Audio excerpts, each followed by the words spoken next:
racist. I think if you just look at like how people treat Elon Musk. Instead, we need to embrace the tolerance that results from respect of all human beings.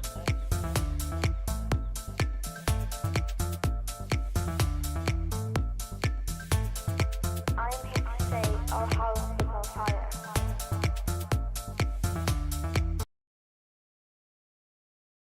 From not being able to undo our mistakes. Unprecedented changes in all aspects of society need to have taken place.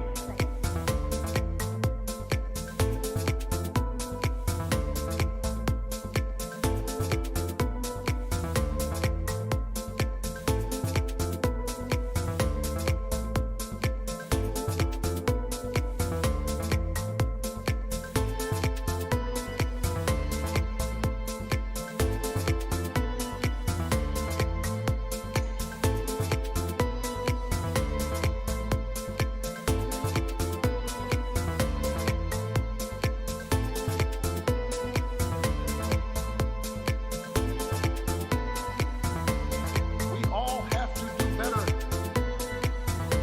as leaders in tamping down rather than encouraging. In tamping down rather than encouraging.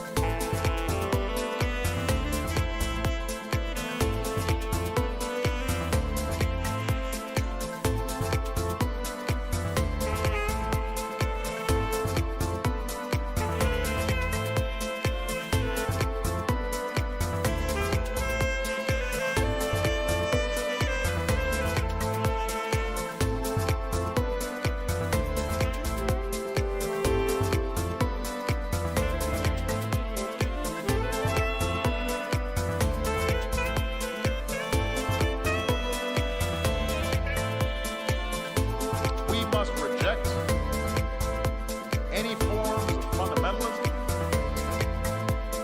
racism. Instead, we need to embrace the tolerance that results from respect of all human beings. Hello, everybody, and welcome to the Clipit podcast, episode 23.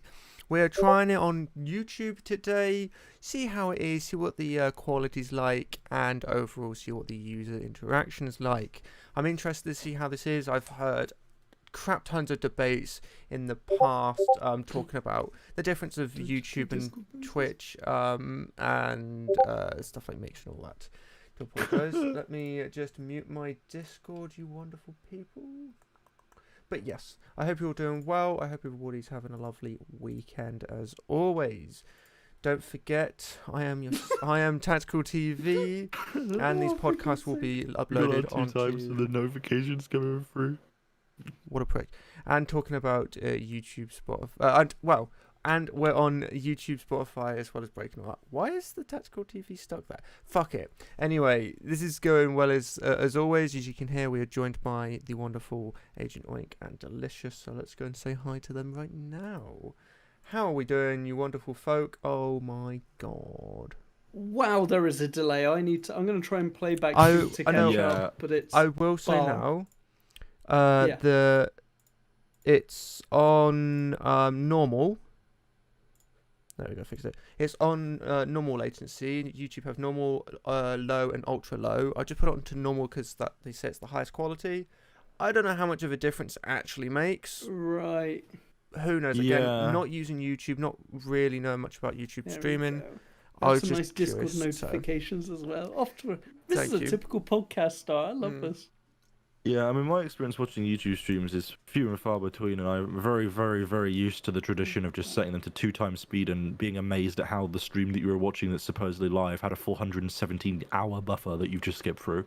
Yeah. But it seems to be the same case for this one, so I guess people just don't use low latency. Maybe the quality is like particularly bad. I don't know. I don't know. I know a lot of people on YouTube stream at 1440p gameplay wise, which I'm surprised by. especially coming from Twitch, where when you play stuff like COD or shooters in general, you try and aim for 1600 by 900 on Yeah, average. 900p is very common. Top streamers will use 1080p just because they always have that option of it getting decoded so you can go down to 720p as a user, because it's inconsistent as shit when you're an affiliate. I don't think they have it for non-affiliates, but it's inconsistent when it's affiliate. It's just when Twitch have the resources, they will decide to do it. You have the capacity, they'll let you transcode, but otherwise they don't, and it sucks. Because sometimes I go to your stream and it's just like, oh great, I can put this down to 144p if I want to, and other times it's like, nope, full res and only full res. Yeah, it's really unfortunate and annoying as hell. But I don't know. YouTube, I suppose they obviously they've been a video platform for 12 years now. I don't actually remember. 11, 10 years. They have a little bit of an advantage when it comes to the back end of videos, and I suppose they Absolutely. stream. So, you know, they're definitely getting better at it. So yes. I mean, I would expect YouTube to have way better infrastructure for stream quality and stuff than Twitch does, because it's just simply a bigger platform. Like, yeah, definitely. Like Twitch gets way more watch time, but honestly, if you were to ask me, do you think there are more hours streamed on YouTube than Twitch? Like, that would be tough. Like, I wouldn't necessarily immediately jump to yes, but I wouldn't be surprised if it was so. Like, YouTube's huge. No, It's is used by so many people in comparison to Twitch. That is very true, and I don't actually know, because obviously I would say a good portion of Twitch user base have streamed or do stream. I'm curious what sort of the numbers are on YouTube. Like, how many streamers are there? Probably Big, tiny, small. surely. Yeah, I don't know. It's interesting. We've always spoke about this. YouTube, when it comes to streaming, has not got the greatest discoverability, I guess. Like, their videos are all right, recommended, you know, better than most platforms I'm aware of, but the streams are definitely a little bit lacking, I guess. The closest they got to being okay was YouTube Gaming, but that was just a pile of shit. So yeah, it's unfortunate. Yeah, you seem to have a favourable opinion of YouTube Gaming. Well, I have a very unfavourable opinion of YouTube Gaming, and it's always been interesting to me. I didn't mind. I never used it, but it was there if you just wanted to watch YouTube gaming videos.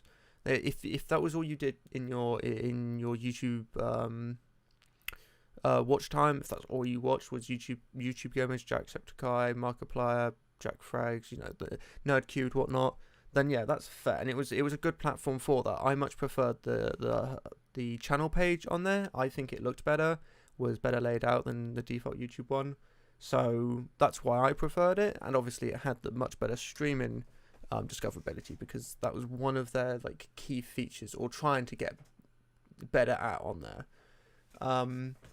But it just wasn't needed personally. YouTube didn't really need it at the time.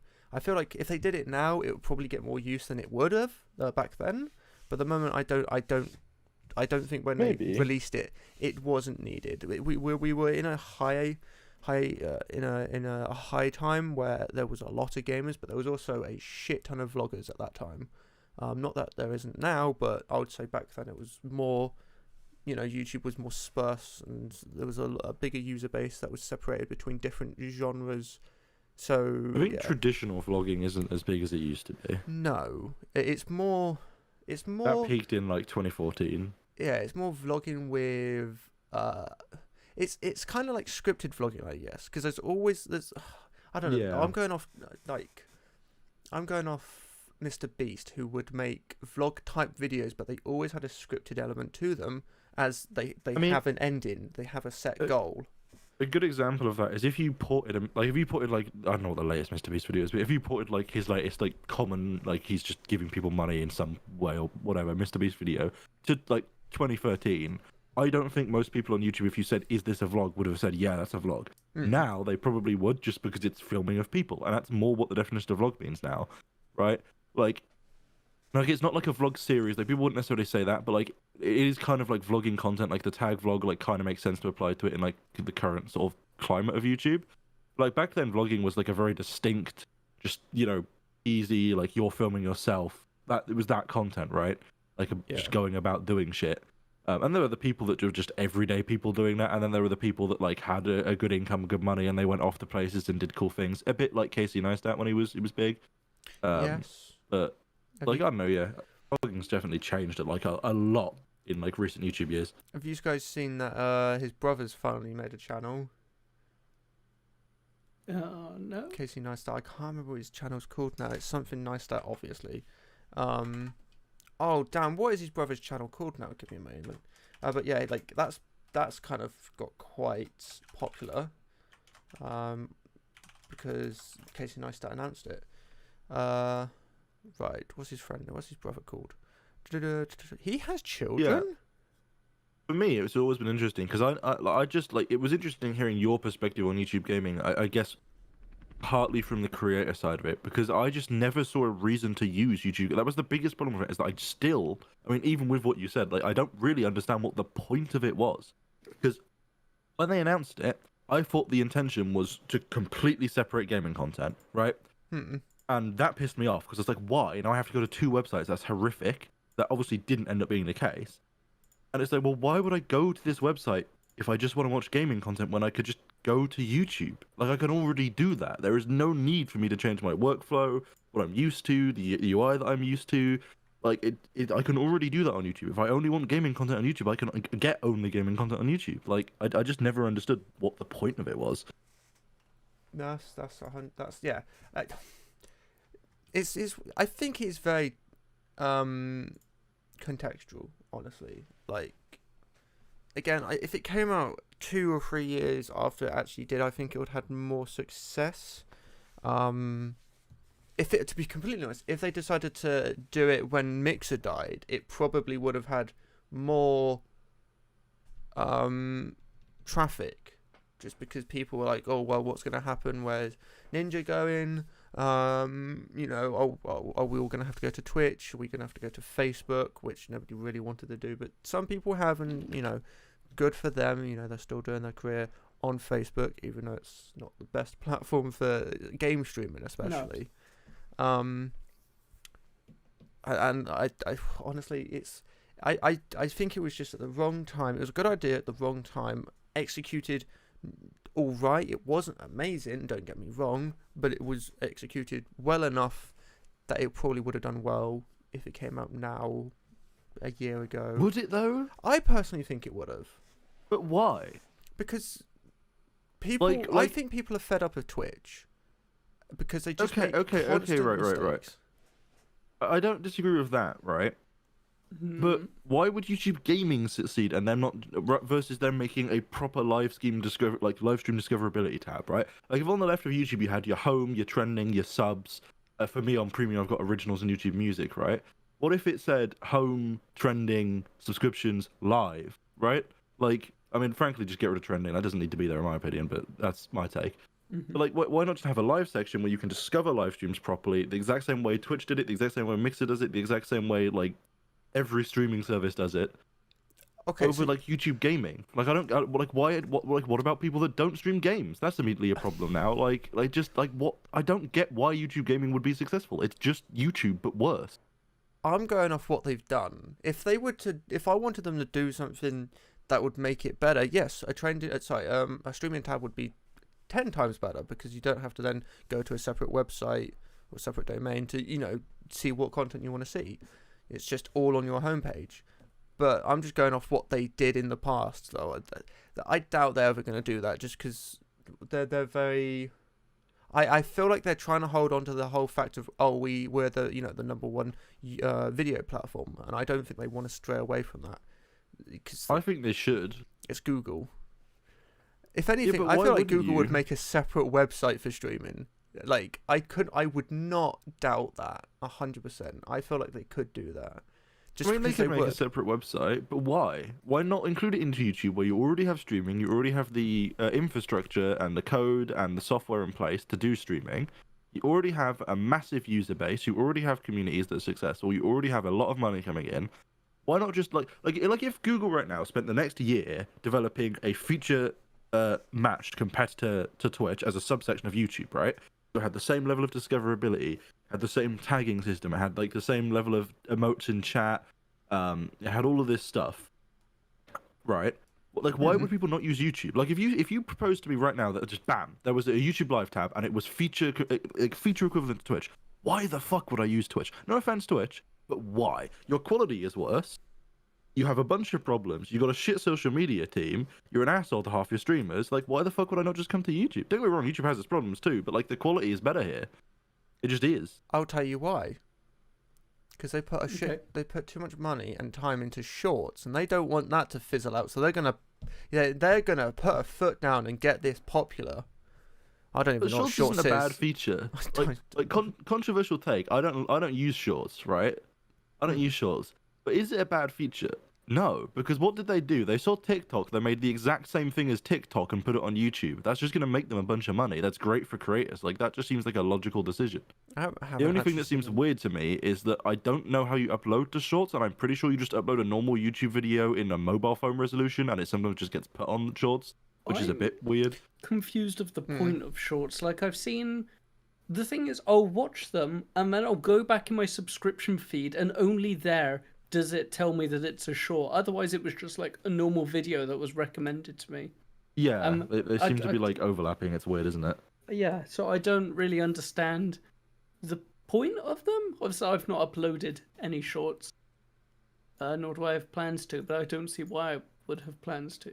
I mean, again, I think it's one of those things that part of the problem in how they implemented it is that they seem to have just sort of, in a very YouTube way, created this feature, just dropped it onto the floor, and it's just splattered it all across YouTube. And I was just like, what the fuck is shorts? Like, what? Like, they didn't communicate about it. They didn't give anyone information about it. They didn't give any users or like creators. Like, it just was there one day, and everyone was like, oh, what the fuck?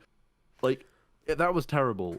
And I think shorts, for example, is something that should just be entirely like a separate section of the webpage. I have no problem with YouTube like diversifying their product basically into multiple sections rather than just having like a YouTube channel can live stream, it can video, it can shorts, it can stories, it can do all of this stuff. Like just make better TikTok. Just make a subsection of your app that's better TikTok. It will get more use than TikTok, and it'll make you more money than TikTok is currently making, and more people will use it, and more creators will use it. That's just better. I was just thinking, this is kind of going a bit off topic, but it's still going on about YouTube. So, actually, what were you going to say, Phelan? I was just going to say, like, I'm looking into it now and seeing, like, the slightly different things that you get if you, like, upload a short via, like, or instead of just, like, press and upload video. Just add all this stuff you can do to uploading a video. It would, like, if for whatever it will go, or whatever it is, unless they removed that feature. There used to be a feature where you could just press a button and you could create a video. Maybe you can't do that anymore, which would be where I'm getting confused. I can't see the button for it. Do they? Yeah, I don't think you can do that anymore. Why? So this is just basically that renamed, except it's appears to be time limited, except... Maybe you can on mobile. Oh, yeah. And you just get like more added functions like messing with the speed or music or shit. I'd like just add that to a normal video creator. Yeah, from mobile. I agree, but like those features, like being able to mess with the speed and stuff, like on a normal, 16:9 standard classic, video that we've grown up with, like that doesn't have to be exclusive to that or exclusive to shorts. Like, just do it to both. Like, shorts should just be their own thing, a separate section of thing. Again, like as a competitor to TikTok, and I will fully say this: if it's anything to do with video, YouTube/Google will do it better than anyone else because they already have the infrastructure and experience. Yeah. Right. People don't give credit to, and you've got to think about this, right? Video files are big, right? And YouTube has a lot of work optimizing them and transcoding them into their formats, and they, don't get me wrong, they put up years and years and years of research into getting that as optimized as they can, where the quality is as good as it can be on the least file size at the least bit rate. Like, they've done everything they can in that regard, don't get me wrong, but you still got to think how many videos uploaded to YouTube a second, how many videos are on YouTube historically, and you can fucking go and get any video on YouTube and it will load in like absolute maximum 30 seconds if you pull out the most random depths of the vault video. The fact they can load any video and just play it anywhere in the world in that short a time, in terms of a computing hardware achievement, is insane. Like, it's actually insane. YouTube have nailed like the infrastructure side of it, and I think people don't give them enough credit for that. Like, it's crazy how well it works. Yeah, no, I'd 100% Like, even agree. Twitch I clips didn't aren't as even good. consider that, but no, you're right. Yeah, I think most people just don't think about it because, like, most of the time they're just watching big channels, right? Well, like, yeah, obviously they're gonna have like the latest PewDiePie video, like, probably preloaded on very fast disks, like, you know, in all of their data centers. The fact that you can just get that video that was uploaded by a channel created to upload that one video in 2007 and has 4 views, and it will unironically load in under 30 seconds. Like, sometimes I you know, you click on those videos and they'll take like longer than usual. They might take like 8 to 10 seconds to start playing, but the fact they even take like that time is crazy. Like, that's presumably stored on hard disk. I don't know how YouTube's infrastructure works. If it's stored on tape, I mean, that would be crazy. But like, however they fucking do it, it's impressive. Like, it really is. Yeah. No, I That's a 100% good point. agree. And they've obviously been doing it for, yeah, it's mentioned like 10 years now. So they've got a little bit of experience. But I wanted to kind of change the topic over from Twitch, from YouTube, sorry, over from shorts to streaming. The whole concept of streaming on YouTube. Because you were telling me that YouTube does streaming a little bit differently to Twitch. Obviously, but we're both not professionals. We both don't know this. Yeah. This is just from my experience as a user. Yeah, I haven't streamed on Twitch. Sorry, I haven't streamed on YouTube since 2019, probably 2018, I think. I could find out. I just can't be asked. But I was just curious that you were mentioning that you could stream 2 videos to the same channel, which we know because obviously people like SpaceX and other channels do that. Loads of music channels do it. Yeah. I'm pretty sure, again, to reiterate what I said earlier off stream, I'm pretty sure you can stream technically an infinite number of streams to one channel. So that goes into my question of, if you had, for example, I'm going to use, let's say the Misfits group. There's like 6 or 7 of them in that. What if 4 of them streamed? Could they all stream to the Misfits channel? And if they did, would they get more interaction? No, so would they get more traffic to that one channel? And would that be beneficial than just streaming on their own channels? It's like, Could they? Yeah, from how I understand it, yeah, they could. Would it get more traction to the channel than streaming on individual channels? I would say probably. But would it actually be beneficial? Probably not, because the live stream discoverability on YouTube is terrible. So, from my experience, when you stream multiple streams to a channel, I don't know if it's the first one or if you can pick the one that gets like promoted, so to speak, when you like go to the channel page. There's like it's live now with this one. Like, because like SpaceX, for example, right, when they stream, right, they'll have a main stream and then they tend to have access to one that's a bit more behind the scenes, normally with the actual comms going on, and that doesn't get promoted. Like if you like in like, I think it still shows up in your like subscription feed and that side of things. But if you're like on the channel, it'd be like, yeah, watch this like this is the stream you want here. Rocket go up. So there's obviously like some decision or algorithm, whether it's on like you have control of it as the streamer or whether it's just entirely automatic on which one sort of gets pushed. So I think like if all the Misfits did that, the problem is that one of them would be like the streamer on the Misfits channel, and the others would be there if you went to the videos page. I'm curious about this because that's kind of talking about the top level stuff. Obviously, it'll probably, I'm guessing, looking at YouTube and the behind the scenes a little bit when you stream, it's just the algorithm picks the most popular one. Like if it's got looking at its analytics, if it's got the most views, it'll probably highlight that one. So surely I feel like that would be a better idea as a smaller streamer, because then you can get more traction to one channel, but then get the users' names out, the creators' names out. I don't know. This is something I haven't seen being done before. I mean, but I'm just interested in like what would YouTube do in that sense? Yeah, one of the problems I'd see with that is say you started a streaming house, right? Like those are becoming more common these days. Can we rename it to Content Creator House? Content Creator House, and you are all streaming to one channel, right? You've got Content Creator House channel, and you're all streaming to it, and that's how you do it. And you do that for years, and you build up a community. You hit like 4 million subs. You're very successful. Your streams are getting 30,000 people watching each. Because again, this is another thing that people don't realize. The viewer counts on some YouTube streams are insane in comparison to Twitch. Yeah. If you think Twitch has high peak viewer counts, you have not seen YouTube streams. Like, it's crazy. Anyway, separate to that. Like, if you're all streaming and if anyone wants to break off, that's just like, how the fuck's that gonna work? That's just not happening. Right? That person's community is dead. Because no one's going to their new channel, or like people go to their new channel, but like it's not going to be anywhere near the size that they were putting on that channel. Which means to get a streamer to agree, or a content creator to agree to being in that creator house, it's immediately just like, why? So like that contract sucks for you. That's basically saying I'm going to provide you all of this value and success, and I get to keep absolutely none of it should I have a problem. So which would suck. This is going into, obviously we don't know YouTube partners contracts, but like if you were to, like, let's say we started a streamer house and had a channel that we all streamed onto.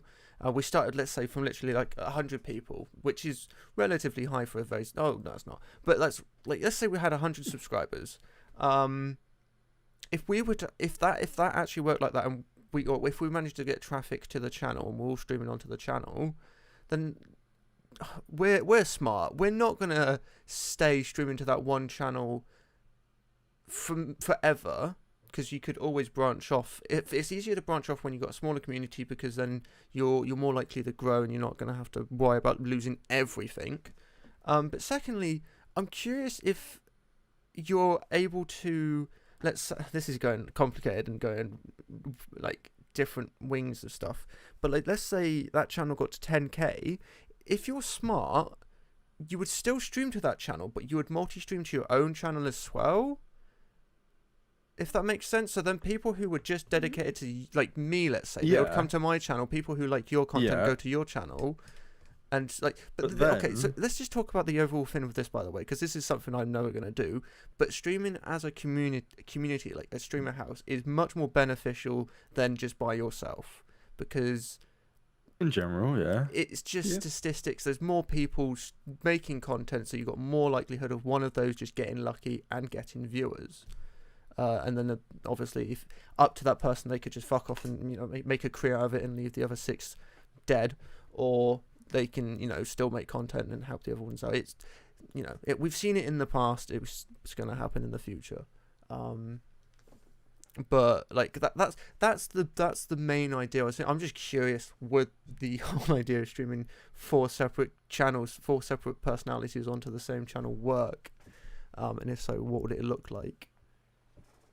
Yeah, the only comment I'd say about your idea of someone streaming to the community channel and their own channel so that they can break away if they need to is, as the creator house, why would you sign someone under that contract? That's just saying, hey, I'm a creator house, and now I'm going to just halve my viewership and just make myself earn way less money, make us way less successful. Like, that's just, like, from no matter which way you go, it's bad for either the creator house, like, contract owners and, like, the management, or the streamer themselves. Just read the contract.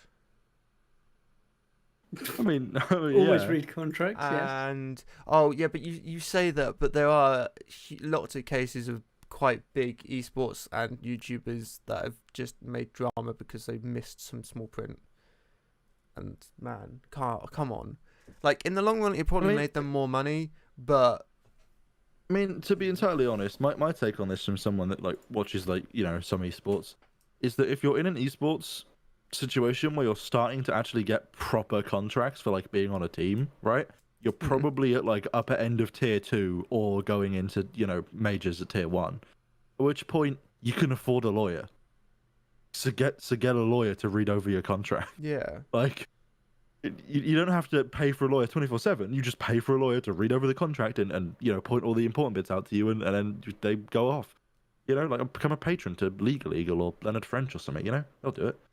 They won't. That's not. Please, they're normal YouTubers. Just leave them alone. But like it's just, if you're like at that point where you're considering going into like the CDL or the OWL or LCS or something, and you don't bother to get someone to read over your contract, like even just a family friend or someone that is smart at this sort of stuff and has some knowledge of law, like you should just get someone to read that contract other than yourself. Like, God, please. It's still bad advice, but like it's even better just get like a parent, or as you mentioned, a family friend to read over it, just because it's good to have a second point of view, no matter what.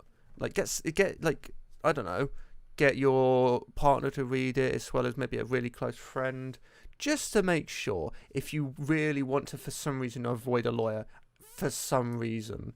But I would say that's like good for anything really. If like if you got an email saying you've won so much money, get someone to read it just in case. Yeah. Another thing with the YouTube streams, right, is let's have a look right now at like how YouTube treats some of their bigger streamers, right? And when I say this, I'm not necessarily speaking people that pull the most views, even necessarily pull the most money, but the people they are in huge financial contracts with, right?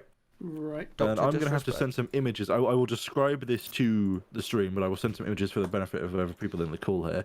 This is a screenshot. I sent a screenshot of basically the current channel, right? The Clipit channel we're streaming to. And if you go to the channel homepage, it will have a little banner and it will show the current title of the podcast, the thumbnail, and that we're live streaming it, right? And we're just a small random channel as far as YouTube is concerned. This channel, that's also shown as live in my subscriptions on the left-hand side, is the Overwatch League channel. They are also live right now, and they are in a multi-million-pound contract with Activision Blizzard to stream here. And it doesn't promote their live stream, which is just like, why? Like, it just doesn't make any sense to me. Like, if I want to watch the Overwatch League, I see that they're live on the site, and I have to go to videos and then click on it. It's just absurd. Like, everything YouTube does makes no sense to me. Because like you're in a contract, you're paying these people to stream on your platform, and you're not even promoting the stream. Like, Can I ask you a what? quick question? Yeah. What's the channel above Overwatch League? That is a random photographer from Alberta, Canada. Who's live? Yeah, they're currently streaming a time lapse, live footage, whatever you want to call it, of some mountains in Alberta. Nice. Yeah, no, YouTube is really weird when it comes to promotion. From what I'm aware, most streams I've seen, the only reason I can say the one that on Blizzard is a bit broken is just because they're a corporation. They've obviously been paid and work with YouTube. So there's something, for some reason, it's just broken there. Like, if you were to go, I don't know if Dr. Disrespect is live right now. Wait, why is the second one crash? Never mind. Yeah, he is live. So like, oh, it's the same from his channel actually. It gives you a trailer and then interesting. Oh, it's because he's not live. It's weird. Yeah. It look. I thought he was live. It's just because his thumbnail says live and he has live in the title, so I just assumed he was live. Oh, that's cursed. Oh, the thing is, as you mentioned, there's no easy way to look for live channels. Fuck it, let's Yeah, just yeah. Just go find a big live channel, Charles. It's the most easy to do on YouTube. There we go. Features live. CS:GO with Valorant. Wait, what the fuck's this? Oh, someone's streaming CS:GO with Valorant. Yeah. Fuck it. So Do yeah. it, just do it all at once. Oh, that was a mad. Wow, it gives you a good LEC's varied- live. That's a good example. Reacting to Fortnite montages. Read description. So the LEC is an even funnier one. So the LEC, for those that don't know, is the League European Championship, right? It's a big esports event, one of the biggest esports event in the world, actually. And their streaming thing has the preview again, like we do on this current channel, where it's like, yep, here's the stream title, here's the thumbnail, this is live, but also then a separate section with the same stream that says live now, and then a section with their upcoming streams. Okay, so Like, why is it there twice? this isn't kind of related, but it's also really confusing. If you look up Dr. Disrespect and then sort it by live, there's a good like 6 out of 7 channels that just say reacting to Fortnite. I don't understand the community in general, to be completely honest, but like, is this a thing I'm just not aware of? YouTube is weird. Yeah, again, with a bigger user base, you will get a lot weird stuff. Oh my god, that is just the genetics, not even looking up. I mean, one thing I'll say, and again, I don't have full experience of this, but it sure seems like if you're non-English, that like you're just gonna be way better off streaming on YouTube. Like, its discoverability and platform in different languages is just better than Twitch, but like just an insane amount. So here's a channel that I think everybody would love. 24-hour live stock check of the RTX 3060 3070, 3080, and 3090. Yeah, those streams have been getting popular lately. I wonder. I don't know if they're actually like decent because I've not like I've clicked on a couple of them, but I don't know how accurate they are. Like even with YouTube delay, I think you might be too far behind to have a chance. That's a good point, actually. I don't know. It's not something I have expertise in. I've just seen them pop up an unfortunate amount. Yeah, it is unfortunate. I mean, YouTube's own live page, right? Like they do have a live section. It's right at the bottom of the web page, and it's really hard. And oddly enough, it's a channel, because it's a bit like how YouTube does like categories in music, where they're like channels that you subscribe to that have other channels. It's weird. Like it has an upcoming live stream section, of which 2 of the live streams in it are already live for me. No. It's like, how do you even manage that? Surely it's just checking like when the scheduled time is and if it's live, and that's all you have to check is whether it displays there. Yeah. And it's not like it's even a small channel. It's Vicstar. Oh, yeah, who's only Oh. got 2.9k viewers, which is a hell of a nice. surprise. His Warzone content's probably better, that's why. Yeah, again, like, I genuinely probably would move over the... Oh, I don't know, it's hard to say. The benefits I like of YouTube are that, you know, you got custom thumbnails that you can put up, you know, the whole back end is a bit more customizable when it comes to actually streaming. It's a little bit nicer. The analytics, the live analytics are quite nice. But Pardon me? you know, I like the panels on Twitch. I like the emotes, the customizable emotes. I like the community aspect of Twitch. Yeah, obviously. Don't get me wrong. There are many problems with it. And it has ups and downs, and there are worse people on Twitch with poorer communities and people that promote bad stuff and all of that jazz. But when you go to like a perfectly good Twitch channel where like you like the streamer and the people that are streaming are good and the people watching are good, like that community sense of like everyone using the emotes and everyone chatting and making the same in jokes, like there's that sense that like someone once described it Twitch chat as a bit like a crowd at a sporting event, right? Like when you get to one of those channels, like, you know, some of the big Twitch channels like X Ninja and Tim the Tatman and that, like they have so many viewers that the chat becomes like unusable from a communication standpoint. It's just emote spam and the same copy pastas and all of this stuff. But at the same time, like that is the same like concept as being in a crowd at a sports event and everyone just cheering and saying the same things, and like a football event, right? Like it's comparable, and it's not directly the same, no, but like it's that same sense of a community of people all doing the same thing because they're all excited about the same thing. And I think Twitch does that really well with its chat. Like that is one thing that Twitch does stellarly, is having that sort of community sense of like, yeah, I'm part of the streamers like community, and like I, you know, see these regulars in chat. Like even if you're a lurker, like you still see the same regulars talking in chat, and you might find one of them particularly funny, and they always like use the great emotes and say funny stuff, even if you've literally never spoken to them in your life. Like, which is like for me, I'm always lurking in Twitch streams. I never talk in Twitch chat, even in the smaller streams. But there are plenty of Twitch streamers that I could name like 10, 20 of the regular viewers of that I would recognize in other places, that I'd recognize if I saw their Twitter, and like that's something that Twitch does, you know, really well. That YouTube, not again, like, I don't really have much experience watching streams or streaming on YouTube. I just don't see how it would. Like the chat on YouTube streams doesn't have the emotes, and I imagine wouldn't be as suited to copy pastas and all of that side of stuff because of the lack of emotes. And then, but also just I imagine it has way more bots in it. Like you look at YouTube comments, the amount of bots that are just like, oh yes, this is Ninja Fortnite, and Ninja Fortnite has commented on this video telling you to go to this link for this competition that Ninja Fortnite has put out. Like I see that shit on YouTube streams all the time as well. Like people just like, you know, bots just spamming links in chat, bots just spamming click on my channel with a bunch of like, you know, ASCII art or weird Unicode characters so that it doesn't get flagged automatically, just so that, you know, they can just get people to click on their channel and scam kids, because that's like half of what goes on YouTube.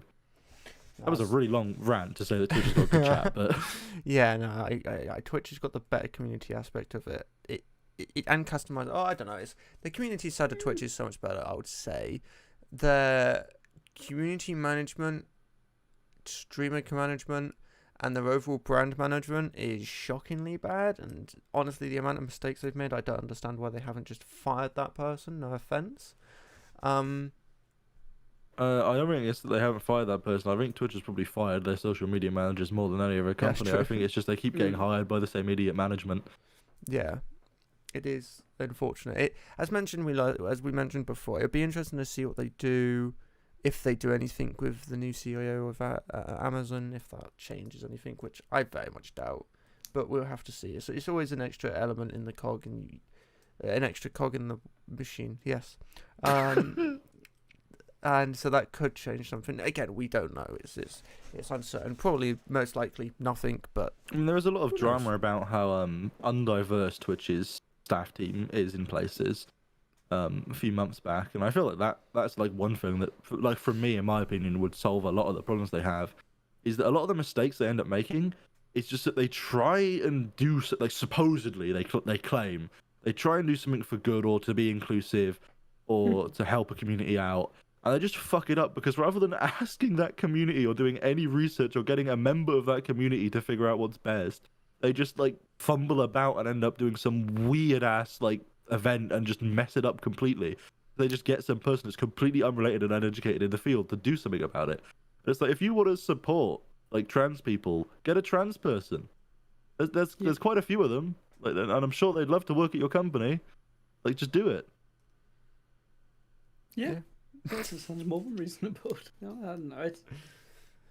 I don't know how they've managed to keep getting into these. It is impressive, positions. isn't it? yeah, Twitch really did, like, they're on a speed run at this point. it's the fact they haven't had anything massively backfire as well.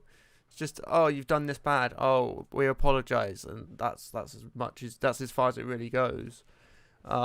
Which is just surprising, honestly.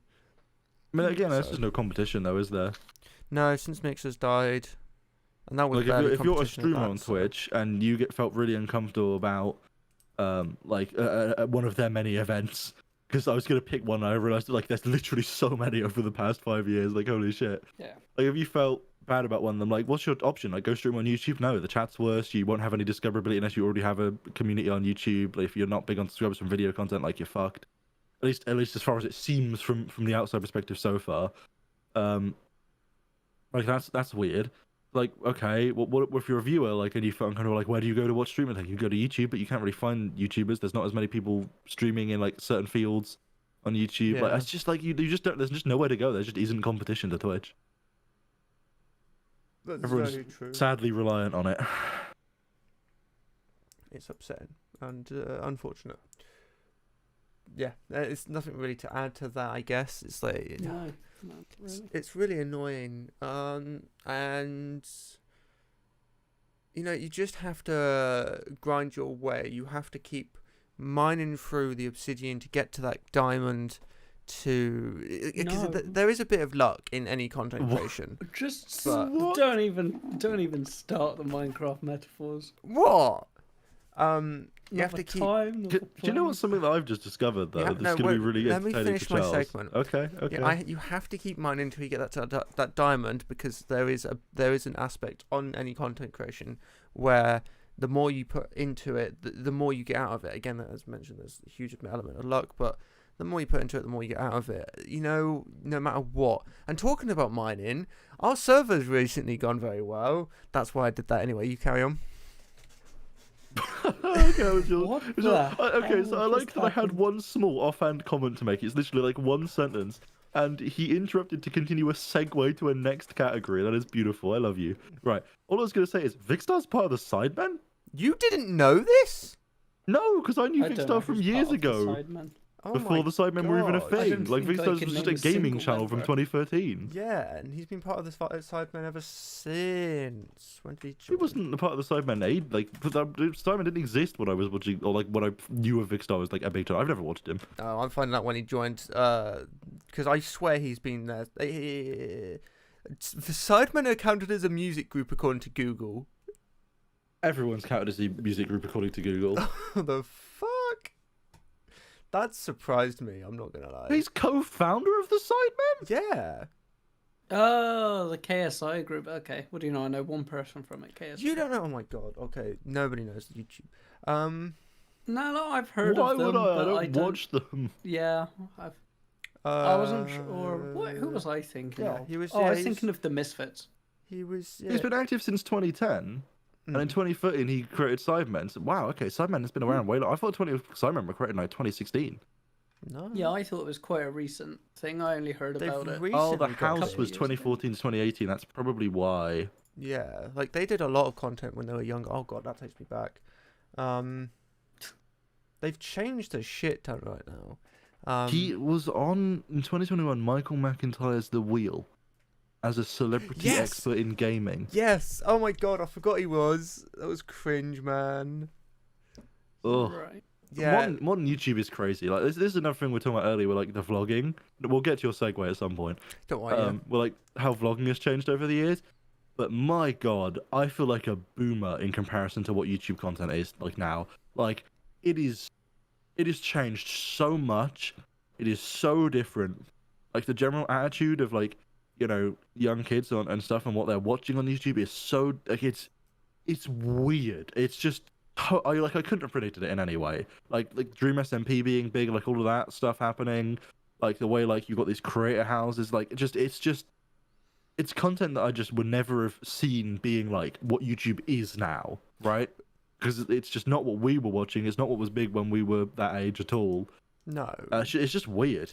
It's just weird to me. I don't know if it's, you know, obviously it's the nostalgia. There's a Will and E video on my thing that's sponsored by BBC Three. I mean, what the fuck is going on? That group. Or maybe really, it's not. Maybe they're just watching BBC Three. It has BBC Three in the logo. It's weird. Yeah, it's probably a Reddit video. No, Will and I E. don't know. I don't watch this channel. But that's a really recent group, E-boys, that I haven't uploaded for months. Why Alex lost his hair?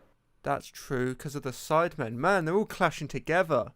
But no, I like. Do you remember when British YouTube was like 14 YouTubers? Yeah, like honestly, That, no, like unironically. that's what I mean. Is when we grew up, we had like That was the vlogging Yogscast. community. The Yogscast was one of my favorite groups to watch. Simon and Lewis. And Well, thankfully, you can still watch them now at Yeah. twitch.tv/yogscast and yogscast.co.uk, where you can see all of their excellent streamers. I unironically think the majority of people that still watch them are just the ones who watch them from the beginning.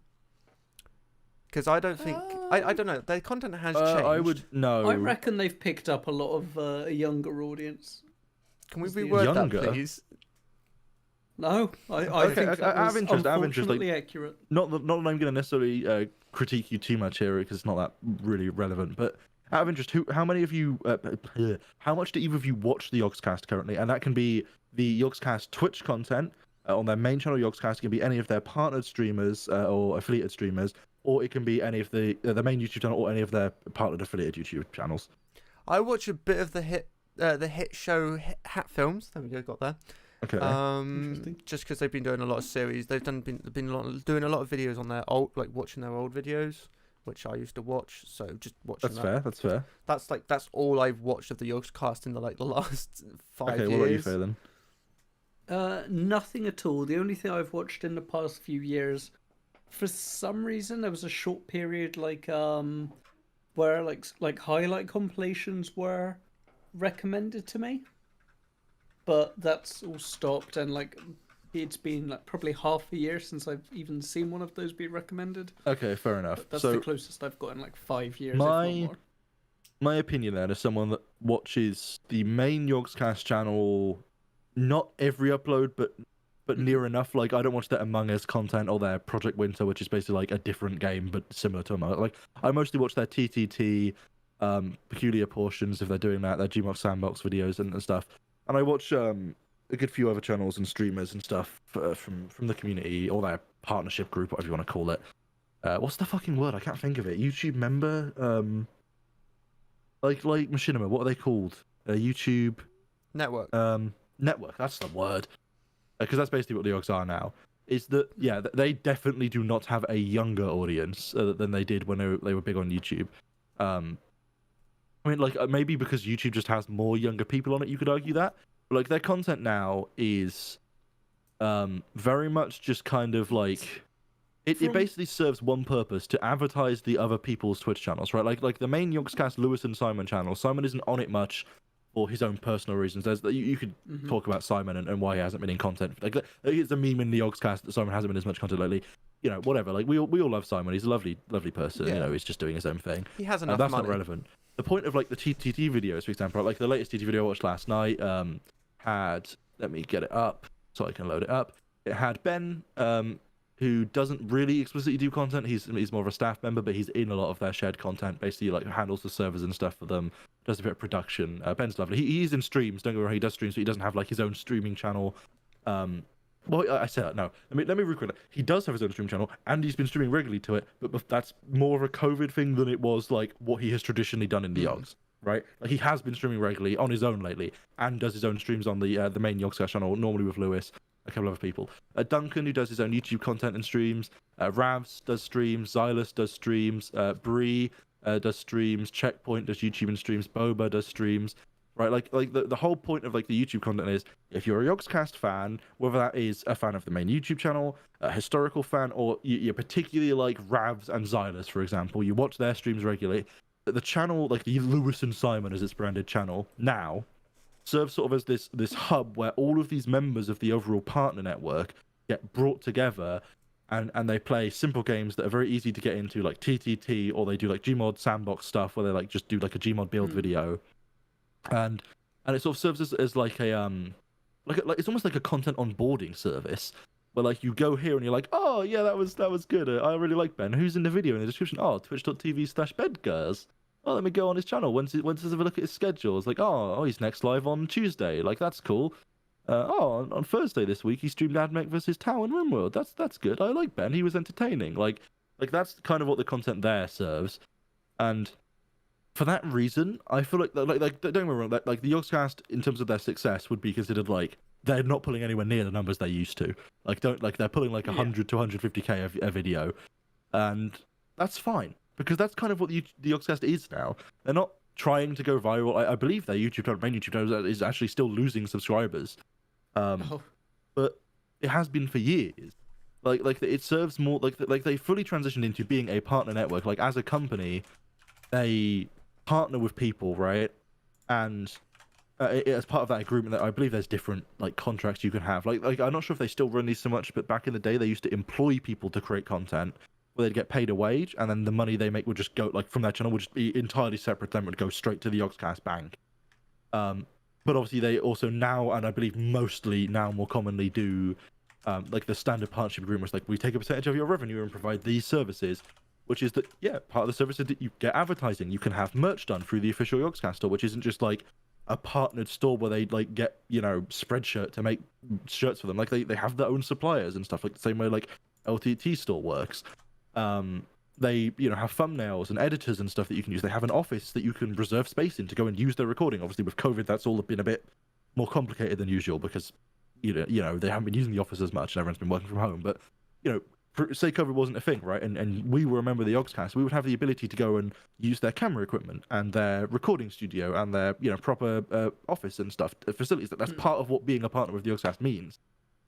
There's a very different attitude to like traditional YouTube partnership with like Machinima and how that was done back in the day. It's a much more like close knit, like sort of everyone knows each other, very tightly sort of done. We can work together to create content.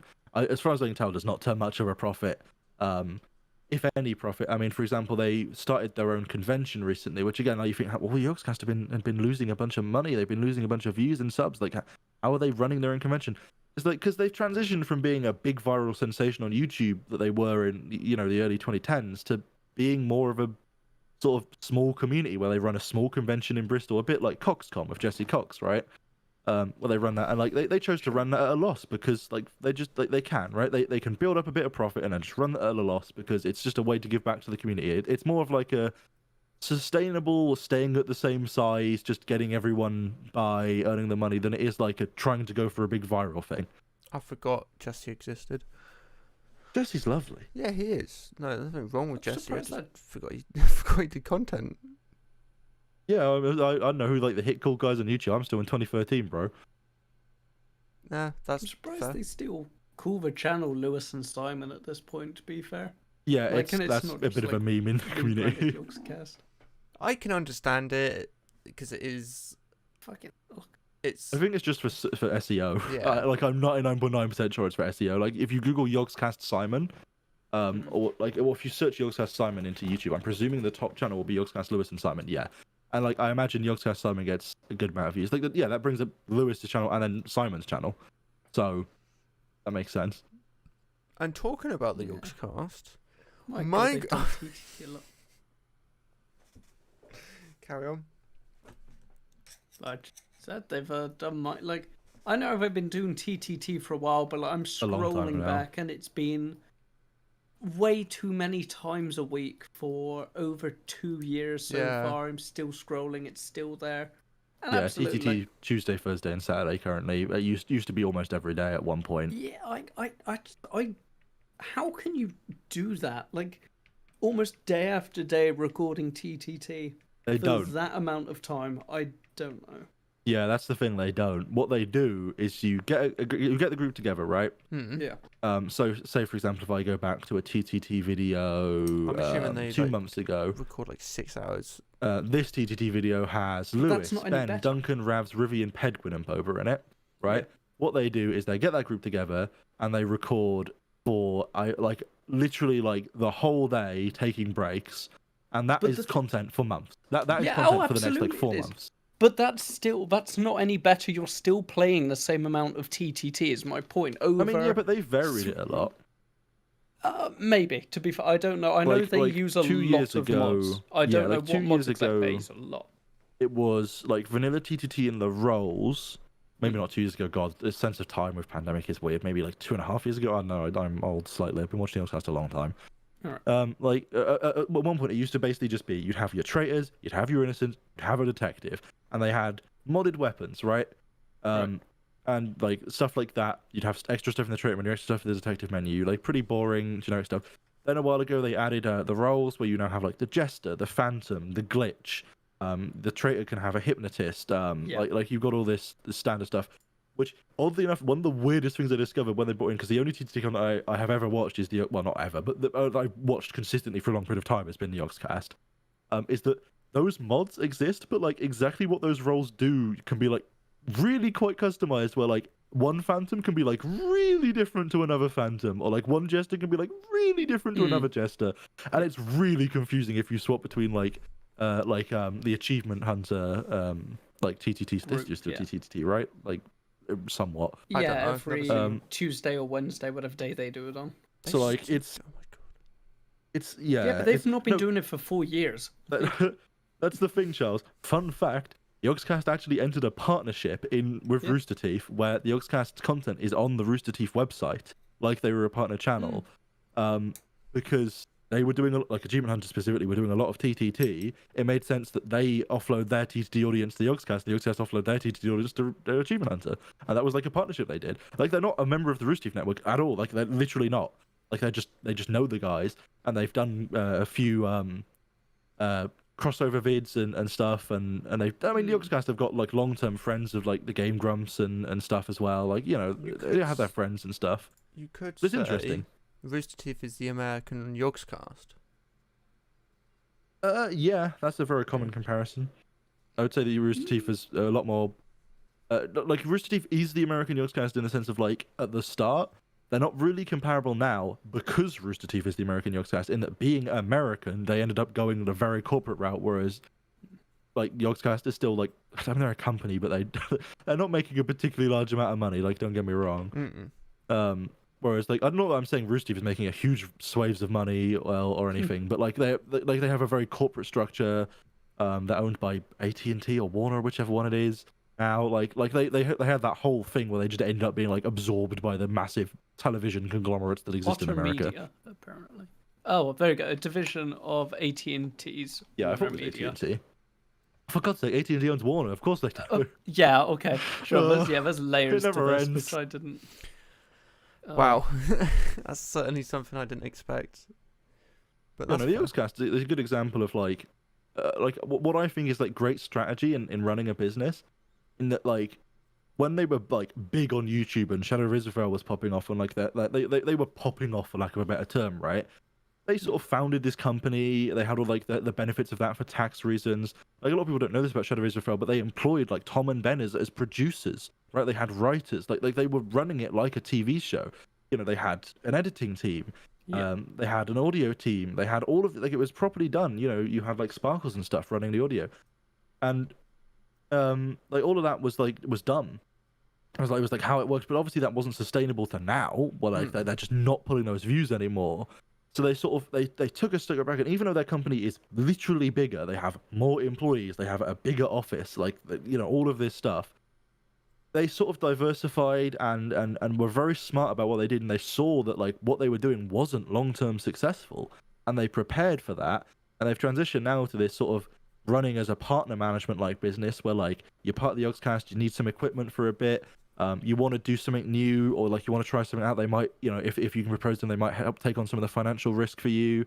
Like you need thumbnails and artwork and merch handled for you. Like, I can't remember the explicit name of the company because I'm terrible at memory, but like the Yogscast is like there as like a, you know, the partner network, but on the same, in like the same building, they have like what used to be technically a part of the Yogscast but now isn't, like doing like brand advice for people. Like if you like I can't remember what the company's called. I really should know this.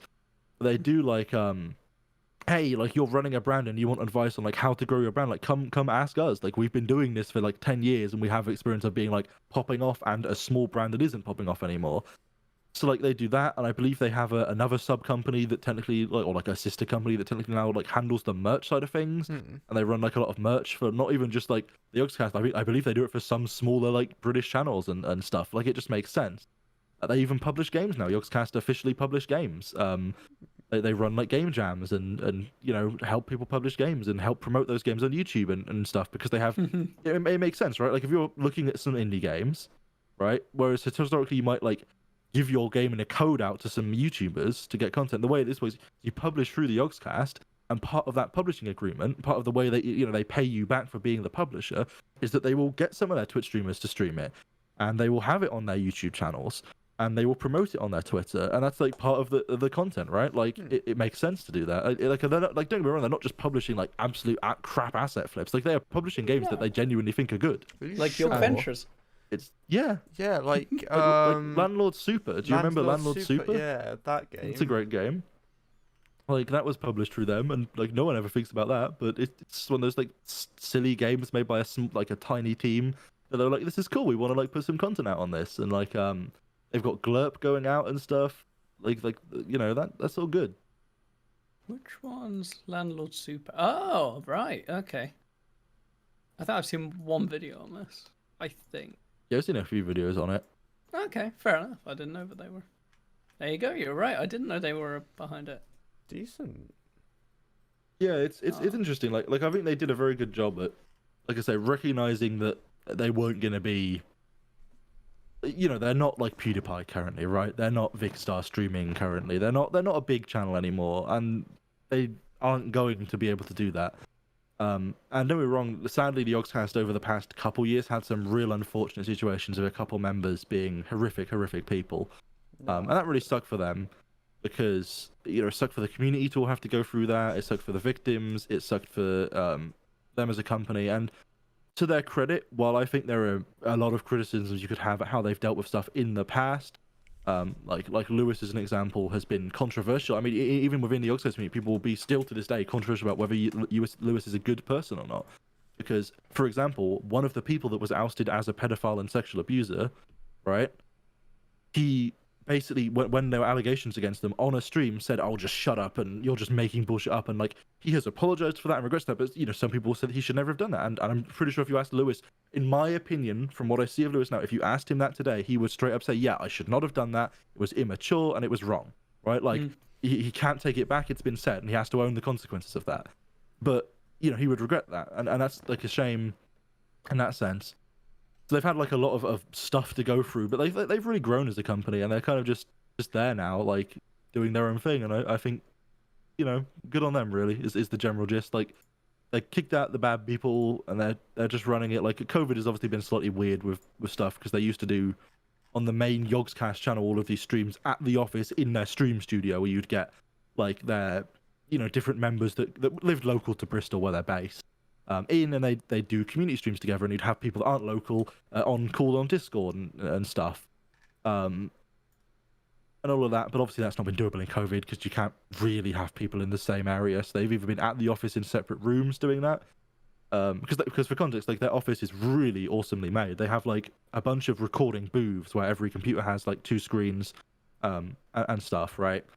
And Yeah. and a mic and 2 headphones for like 2 people to be in there. I think they can plug in more than that. But every single one of those and the stuff and all of the computers in the streaming studio can all be audio and vision mixed at one central hub, which is awesome. So like they have like Steve and Sam and that. And I think CJ or something he's called. One of the other guys, I forget. I don't watch their Twitch content very often, but that will like sit and they'll have like a full mixing desk, and you can just take any one of those rooms and the audio from the audio from Discord and just pipe it all through like properly. It's like proper industry standard equipment, which is cool. But obviously they haven't been able to make use of that as much during COVID, so the streams have been a bit like all over the place and stuff. But like that's kind of fine. Like they're just kind of vibing, and I respect it. That's fair. Yeah, I suppose. It's It's hard to come because I don't know too much about Yogscast, so it's hard to say from that point onwards. But Yeah, no, it's just interesting because I think a lot of like people don't know what the Yogscast do, and like that's fine. Don't get me wrong, that is absolutely fine. Because why would you? If you don't watch their content, you'd have no idea, and you'd remember the Yogscast from like the Yogscast, right? Like you'd remember them from where they were and what they were and stuff. When they were big, when they were known across the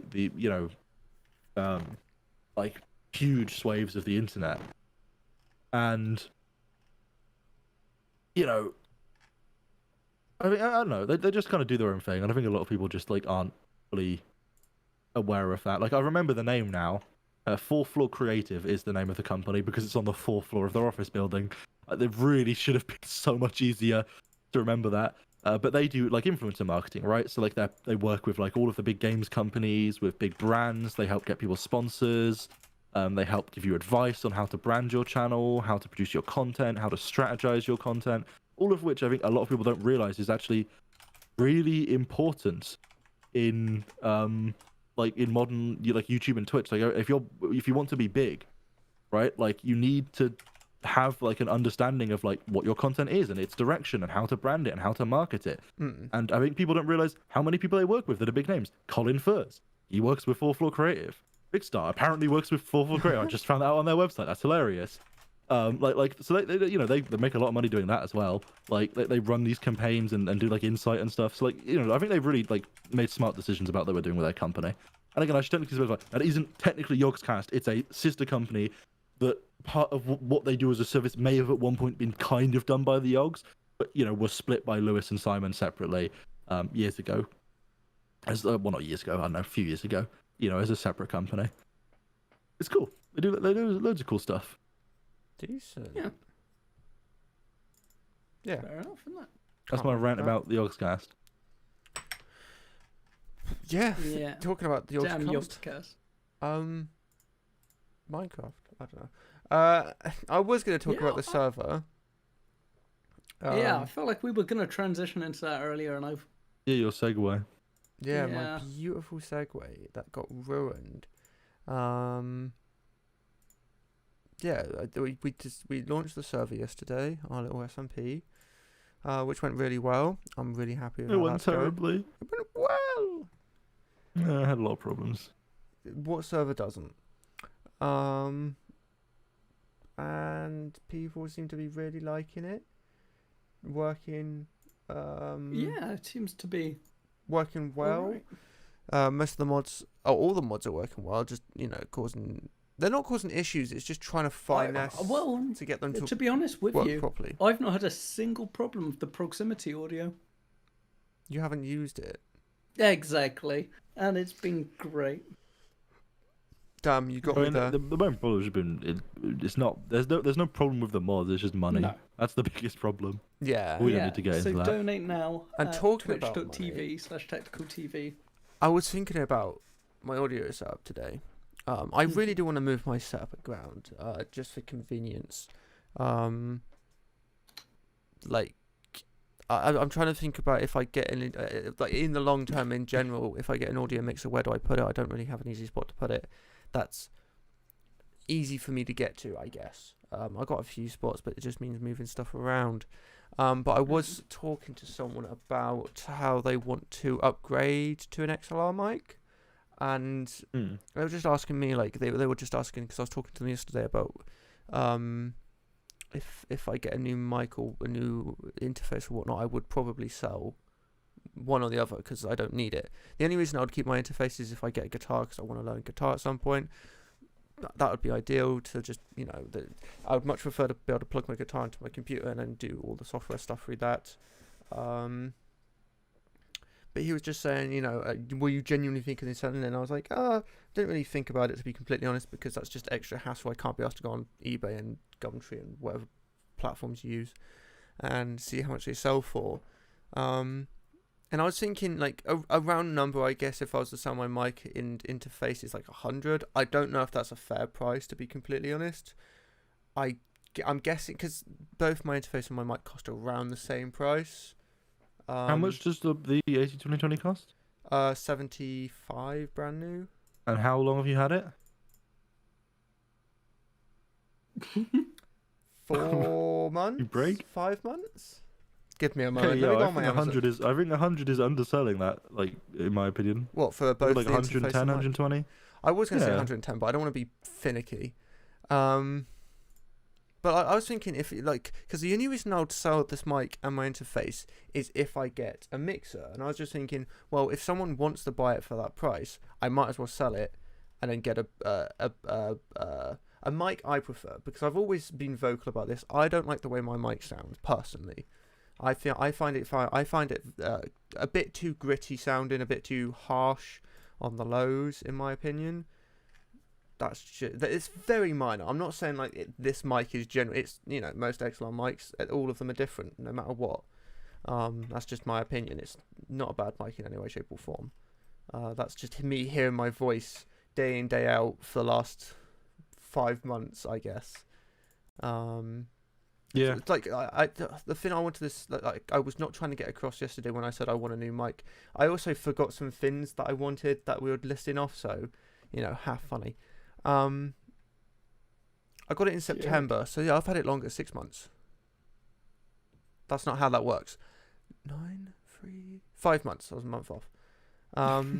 Fuck off. I bought it for £73. Okay, so yeah, there you go. But no, it's not. I'm not trying. I don't want to get a new mic because I want a higher quality one. I just want one with a different sound because I personally don't like the sound of the 80-20-20. Just a very minor issue. And again, I know that also comes down to what interface you're using. If there's any noise, which is again a very minor difference. But yeah, I was just thinking potentially if someone would want to buy it and I had if I had an audio mixer, I could sell this off and get a better mic, or one that I'm happy about. Also, the thing I missed off yesterday, I wanted a new keyboard. Anyway, Screw keyboards. That's all I'm saying and comment to that. Funny. I mean, there could be a device you could rent shortly that might help you rent. decide, For what sort of fuck's keyboard. sake, how much do you want for it? How much are you asking to rent it? Thank you. Like a couple of quid. I'm not a madman. Okay. Interesting. It's not the keys I care about. I just want a 60% keyboard. I much prefer how they look. Okay. With my right. current desk situation, I keep running in. Every time I'm playing games, no matter what game, I'm always hitting the side of my mouse onto the side of my keyboard. So I just want a smaller keyboard. 60% is all I really need. I don't care. 60% is awful. Having been stuck with one for way too long, admittedly it was awful in other ways, but the form factor itself, go for 10 kilos. Or some other small form factor. Okay, yeah, 10 kilos I can see. It depends on situation, in my opinion. Like, it really depends. But there are some really nice custom 60% keyboards that I really like the look of. Keycaps, keycaps like the actual switches, I don't mind. I'm not fussy over what keycap, what key I actually get. Sorry, I wouldn't want mushy, but I want mechanical. I'm not gonna bat an eye if I get a red or if I get mechanical. Trust me. I'm not gonna bat an eye if I get a cherry red or a cherry brown. I really don't give two shits. Ugh. How dare you? Okay, right. No, what I will say on keyboard sizing, right? It really depends on what you're doing. Because in almost all situations, I could not live with TKL or below. They're just absurd to me. I need my 10 key for a very, very, very simple reason, in that I do programming and I power use my computer, right? If I don't have a full keyboard, I cannot use my computer. Like, it is not possible for that side of things. But for something like gaming, right? Like, if I'm playing like a competitive FPS like Overwatch, I would much rather 60%, because it gives me more space for my mouse, which is just useful. Yes. So, like, I think it really depends on the situation. Like, it really depends. And it sounds pedantic as hell, but if I was in my ideal and money's not an option, I would just have multiple keyboards for different situations and multiple mice for different situations. That's basically what I was But obviously, gonna it's say. absurd, like, in reality. Because you can get those, like, half keyboards that are literally just, like, the left side of the keyboard. It's, like, QWERTY, and I think it ends there. But, no, the amount of time... Not the amount of times... Apart from the fact, like I say, that my keyboard was shit outside of just the form factor, just missing buttons like the home key. And the problem, when, or at least in my experience, I found when a game or a program required the home key, the insert key, any of those for whatever reason, they couldn't be rebound. A load of other keys, like any of the alphanumerical ones, could normally be rebound. No chance for like the home key and things. No, yeah, And it didn't happen often, but it was enough for me to be like, yeah, no, fuck that. Not that I've come into the problem of I need to use a home key and not have one because I have a home key. Also, how do people use PCs and type without a home key? Crazy. Anyway, like I've been in situations absolutely in games where I remember stuff being on like one of the home end, insert keys, and it's just not rebindable for some reason. Yeah. It's really weird. One thing I'd give you advice on, or just a small recommendation as a friend, though I'm not necessarily sure it's a problem now anyway, is that if you do ever have that problem in your I can't speak in life, install PowerToys, Microsoft PowerToys, and use the keyboard manager to remap a key elsewhere on the keyboard to home. Yeah. It is the keyboard manager in PowerToys is so useful. Okay. I think you're going to tell me to use auto hotkey then for a minute. AutoHotkey is also a more than valid example. It's just less accessible. Mm-hmm. Keyboard manager's a UI. You just say, I want this button to go to this one, and it works. So yeah, decent. Yeah. Yeah, like I don't know personally. I suppose the again, other thing to remember is Okay. I use my keyboard on my lap. Like my mouse is on a mouse pad. It's got as much room as it's gonna get. My keyboard's on my lap, so I'm in a different position. As far as I don't know anyone else. I know people do, but I don't know anyone else personally who uses a keyboard on my lap. I like the closest I can come to that is my old desk. My keyboard, was on like a pull-out tray, and there was literally no room for a mouse on there, so I'd use it on like on a layer up, which was a little awkward and annoying. Yeah, I've seen... So yeah, I don't know. Maybe I would need the home key, so 10 keyless would be probably fine. It's just because I've seen some really cool looking 60%. That I quite like the look of. I think they lend themselves to customizability more than other keyboards, because it's a very defined shape that is very regular, consistent, symmetrical enough.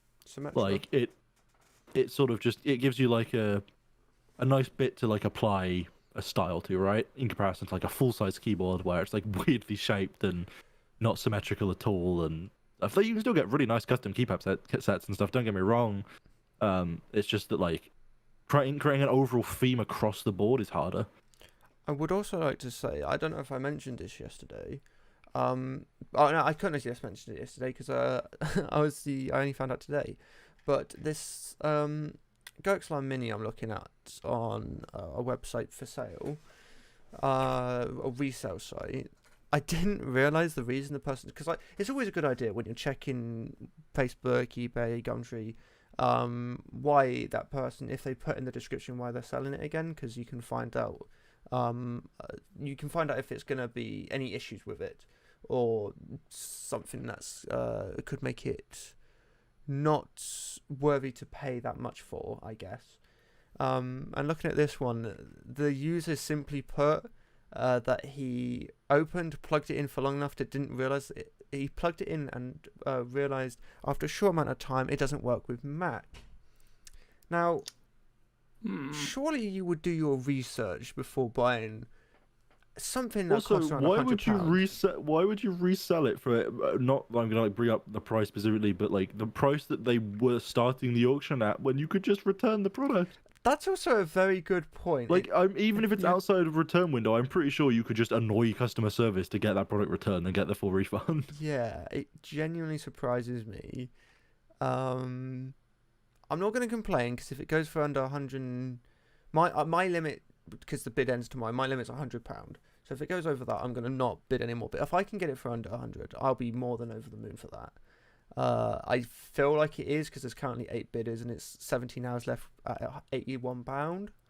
So I feel like it's going to probably hit 140. I could see it hitting 140 easily. Then again, I have sold items. Yeah, the only thing I would Sorry. mention is just to let you know that Stream Deck is supported on macOS since High Sierra 10.13. This is the Go XLR Mini. Oh right, yeah, I'm going mad, aren't I? Mm-hmm. Oh god, I don't know why. I don't have a brain. Yeah, continue, ignore me.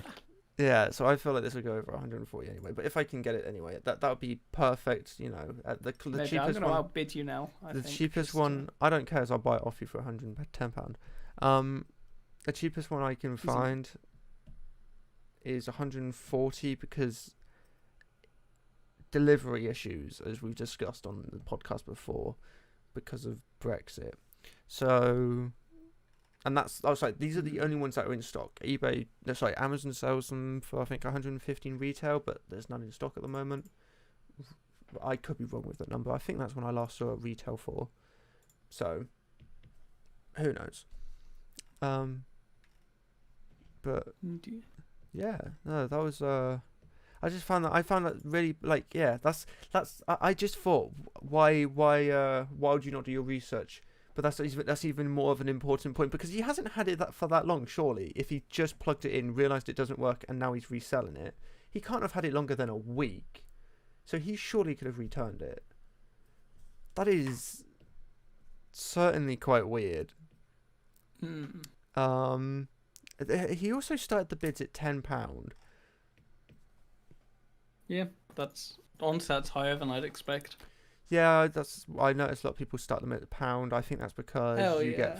you can upload posts for free without having to pay.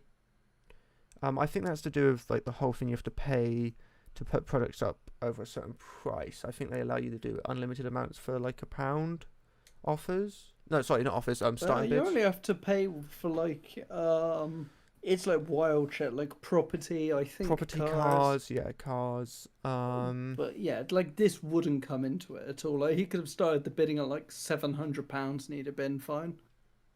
Oh, I fair. no one would have bought it, so he wouldn't have been fine in that sense. But Interesting. There's another one that's already gone up to £80, and it's only been up for a day. This I don't understand. Why does some items sell for a lot? Oh, it's because he's got a shit ton of karma or whatever the eBay equivalent of karma is. feedback.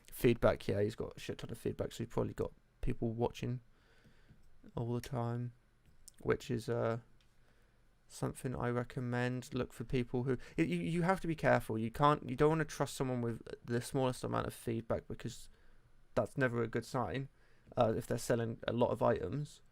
But it also could just mean they've only sold 1 or 2 items in their life. Secondly, if they're someone who's sold hundreds of items, obviously they're going to have a lot of feedback. So there's going to be more people keeping an eye out what they're I selling. love that you're giving eBay feedback. The person who, Yeah. from what I've seen, is fairly new to the Yeah. buying and I selling sold on eBay. one item on there, and that didn't go well the first time, but went perfectly the second, which was upsetting because it didn't go for as much as I was hoping it would. That's literally the nature. It depends on when you upload it, when it finishes, and all that. You wanna ideally like this one. The one thing I'm hoping for is the fact it finishes at 2 p.m. tomorrow. So a lot of people are going to be in work when it finishes, so they probably won't be able to do their final biddings. And that's I imagine some people have already just put in their max bid. Yeah, but that's Or not some person. Like one person has. Maybe. Multiple people. Wait, I haven't actually checked what the last I bid is. imagine that's the common way of doing it. Yeah, I don't know. We'll see tomorrow. Do I actually no? So I just realised. Yeah, if I put in tomorrow, like in the last 10 seconds, if I put my max bid in as 100, and nobody's gone over that, it would just go down to what the next lowest one was, wouldn't it? Yes. Yes. I might as well just do that then, if obviously that gets accepted. Unfortunately, it's kind of annoying. It depends on like who you are, I suppose. But the eBay auto bid system is actually so much better than it used to be because you could. That's why sniping was such a big thing. It didn't work. I don't remember. I think it was intentional for a while, but then wasn't. It didn't work in like the last minute or something of an auction, or then like the last 10 seconds. But now it does. Like now it's. That's how I won this camera. Now it is just an automatic bid. It's in the system. It doesn't like create a new bid each time, which I think is what it used to do. That's one thing. It's a good thing and a bad thing. I guess it depends who you're asking. I kind of prefer sniping, but that's one thing I don't understand about some people who bid on eBay. And I've seen this firsthand. Is okay, so I can understand it from the point of you can't physically get to a computer or phone in the last hour, half an hour, 10 minutes, minute of a bid. But it's when people straight away put their maximum bid on it, because then they're just relying on, especially if it's something you're desperate to get. I can understand if it's just a few odd items, but like if it's something you really want, you want to be there for those last at least 10 minutes so you can see, okay, this is how much it currently is. I may have to put a little bit but more if you in, can't be there, then putting in that I can completely understand. But I just feel like most people, we live in a day and age where technology is around every single corner. Just log on to your boss's PC for 10 seconds and put that last bid in. You know, I'm sure you can't get fired for that. Yeah, but like I said, the problem is the auto system is now just so good. It's really not worth coming in at the last few seconds. Like I think I've been doing it like in the hope that the system will trip up or something. No, I've done it literally last second, and it is just already in the system, unlike the way how it appeared to used to be at the very least. As mentioned, what I'm going to do tomorrow, last 10 minutes, I'll just put £100 in. I mean, you may as well just put that in now, though, that 100. But the thing is, the reason I don't want to is because then it shows someone that I've bidded. And so they're more likely to overbid me. If I did it in the last 10 minutes, they've got 10 minutes, or like even if I did it in the extreme, the last minute, they've got 10 minutes to figure out how much you bid and quickly. No. They've got 10 minutes to figure out, can I get to my boss's computer? How much has he bidded? Shit, I can't afford that. And then there you go, I've won the bid.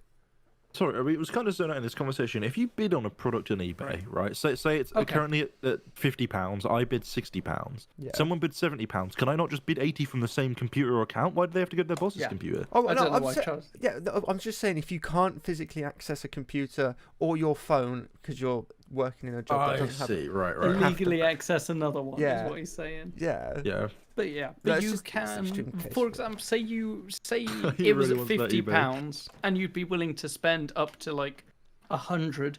You could put in 100 and eBay will automatically increment it when other people try and bid 60, 70, 80. Oh, I see. So you could put like a maximum in and say, you know, but my upper limit's 150 and it'll just bid to 150. Yeah. It's a system that actually works. It didn't used to work like perfectly, but now, as far as I can tell, it just works perfectly.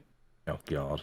Which is annoying, but I can see why. The reason I don't want to do it now is if nobody else bids on it till the last 10 minutes, then it's less likely. It's like if I do it now, people are going to... He thinks people are going to let their guard down. Yes, but I do. Now that I think about it, because I was considering that when I've been bidding lately, I'm not sure they are. I think everyone's in the exact same boat. How many bids have you won? Literally new to English. The English language, eBay, like existence, maybe.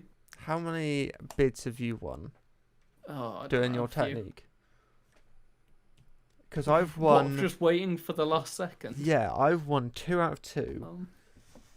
I've won a good handful. The problem with this question, though, is that a lot of the time when you bid on something, it's not a question of you winning it or losing it. It's a question of how much money you want to spend. Like a lot of the bids he may have quote lost would be because he's just gone, yeah, I'm not bidding more than that. So it's not that you can't judge the effectiveness of the system based on whether he got the bid or not. You can. Fair enough. I don't know. I might as well just do it tomorrow anyway. Also, I have good news, Charles. What? Oh, I think I fixed the GoXLR Stream Deck integration not working. Oh wow! How? oh yeah. I was googling about it because I was googling Stream Deck and I added GoXLR and I forgot to delete Stream Deck and a Reddit thread came up on it. I think I fixed it. Oh nice. Apparently, it was as simple as just reinstalling the plugin, but I've tried that many times, but it seems to be working now. So maybe it's just a newer version of the plugin. Decent. Yeah, interesting, but epic. Talking about broken shit being fixed. Okay. What Okay. what were your opinions on Inglorious Bastards? Wow, that was an awful segue. I wondered if that's where I couldn't think of anything else that you could possibly talk about in this stream. And I was hoping there was something like maybe you were about to say, speaking of which, I fell through a table. That would have been a better segue, but there we go. Not yet. So, I lost weight actually. This week I lost the most weight in the family. What? wait, okay. Good for you. Good for I you. just thought let people know. Yeah, I'm glad. Thank you. Dear, Exactly 3.5 pounds. Stop. What? Oh, I don't know what that is in good units. Don't fucking measure. yeah, measure it in. You don't Like, measure. You weigh. if you come to me and say I lost 3.5 pounds, my literal first thought is, I mean, oh, that's annoying, but oh well, I it's only lost a couple 1.5 quid. kilograms. Thank you. Like now I understand that you're talking about weight because you're using a unit for weight. Now I understand how much you've lost. Well done. Good job. Anyway, Inglorious Fuck Bastards. stones and pounds. Yeah, so Don't chuck stones a at people. film that's been recommended by a lot of people over the years, but well, so, you know, my main man Tactical here recommended it like explicitly. It was under Amazon as a comedy, and I've heard it listed like as a comedy in the past. I was like, you know what? All right, sure, let's give this a shot. It was so also disclaimer on phone fairly early in the morning, so hey, there may have been things I missed. The prime time to watch a film. But you know, hey, fuck it, my watching experience. What an overrated film that is. I'm gonna be nice and say film. It's so confusing. Just not to the point like the plot. Okay, let's go through the good points first, because there were some genuinely good things. The plot was pretty alright, sure, I'll give you that. The acting, yeah, fine, didn't notice any issues there. Even like the camera work, the cinematography, you know, pretty epic, pretty well done. Beyond that, though, it's just the pacing was all over the place. I have no clue why people call it a comedy. I guess everyone's version of comedy is different, but The Big Bang Theory, whether you find it or not, is still a comedy, right? It's still aimed at being a comedy show. Nope. Yeah, I don't personally was, find like- it. Oh, I'll just Anyway. continue, Fabian. We'll just ignore There him. were possibly 5 or 6, I wouldn't call them one-liners, perhaps little quips in the film, but I picked up on like a few extra bits. Not enough to be classed as like a comedy. I think there's a bar you have to meet, like attempting humor-wise. I'd like to say something as the person Yeah, who absolutely, recommended it. 'cause- Yeah, I wouldn't say it's a need you comedy with by a comedy standard. It is. It's not a comedy. No, it is. It is an action film. Its official genre is war film. Yeah, but like I Okay. say, it's listed under Amazon as comedy. If you look up Inglourious Bastards genre, it will come up with. Adventure, drama, war for me, but yeah. Let's have a look. War, action, comedy, dark comedy, adventure, drama. According to Dark the comedy, I would Google say it's results. more dark comedy than comedy anything. Like it's not your generic Rotten Tomatoes called it a comedy. I'm guessing IMDb. Does anyone did. actually use Rotten Tomatoes? No, IMDb was the one I was just reading. Oh, okay, fair enough. Good. So I Okay, wouldn't well maybe they read got Google. it right then. Where is it listed? Oh yeah, it's just about. Okay, fair enough. Sure.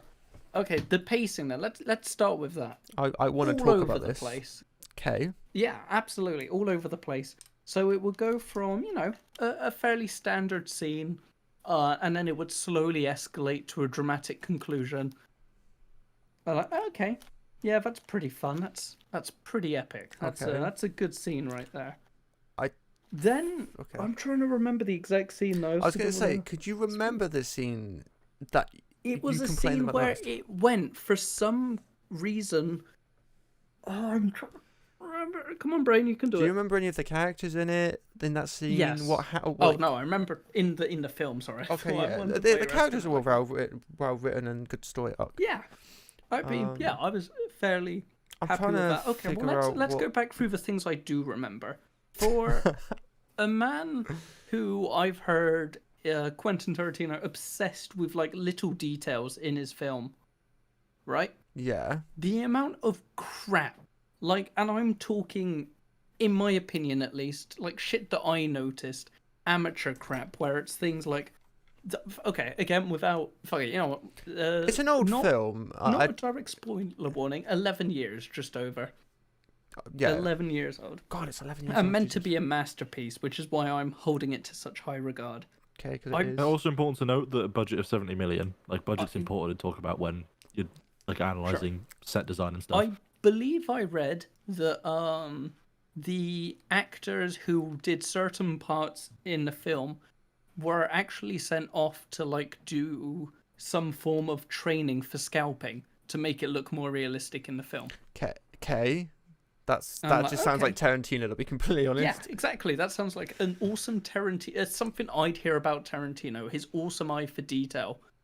But then there's things where the camera they'll swap from one camera to another, and the entire set has fucking shifted. Like, mugs are in a What? different place. People teleport across bars. Again, Are you just talking things about? for detail? Are you talking about the bar fight scene? I The believe before? I am. Don't even that. That is a little- great scene. No.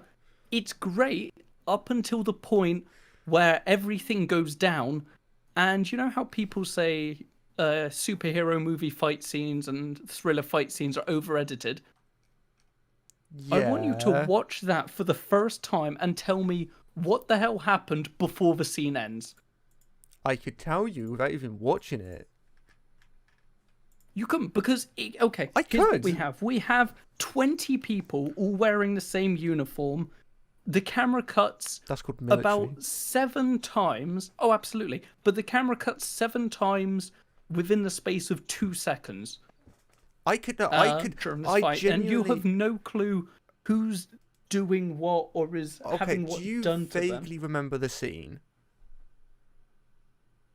Because I could, Yes, yeah. explain to you the first 5 seconds. Also, The first 5 explain cuts. to me why the bartender's teleported back behind the bar, Okay, just so like partway through. I But yeah, sorry, okay, go so on. I literally do I need to correct back me. off. but I'm peeking my mic. from what I from what I remember, because I love Yeah. that film, that scene especially because it is a well documented scene. Especially Yeah. doing media, it is. The Tarantino films tend to be quite good study films, but that scene I remember. I'm gonna say it anyway because again it's 11 years old. So Sure. we start off with the spy, who's starting to talk to this general. Getting used to him, and the barman comes over and asks him for drinks, or stays. Yeah.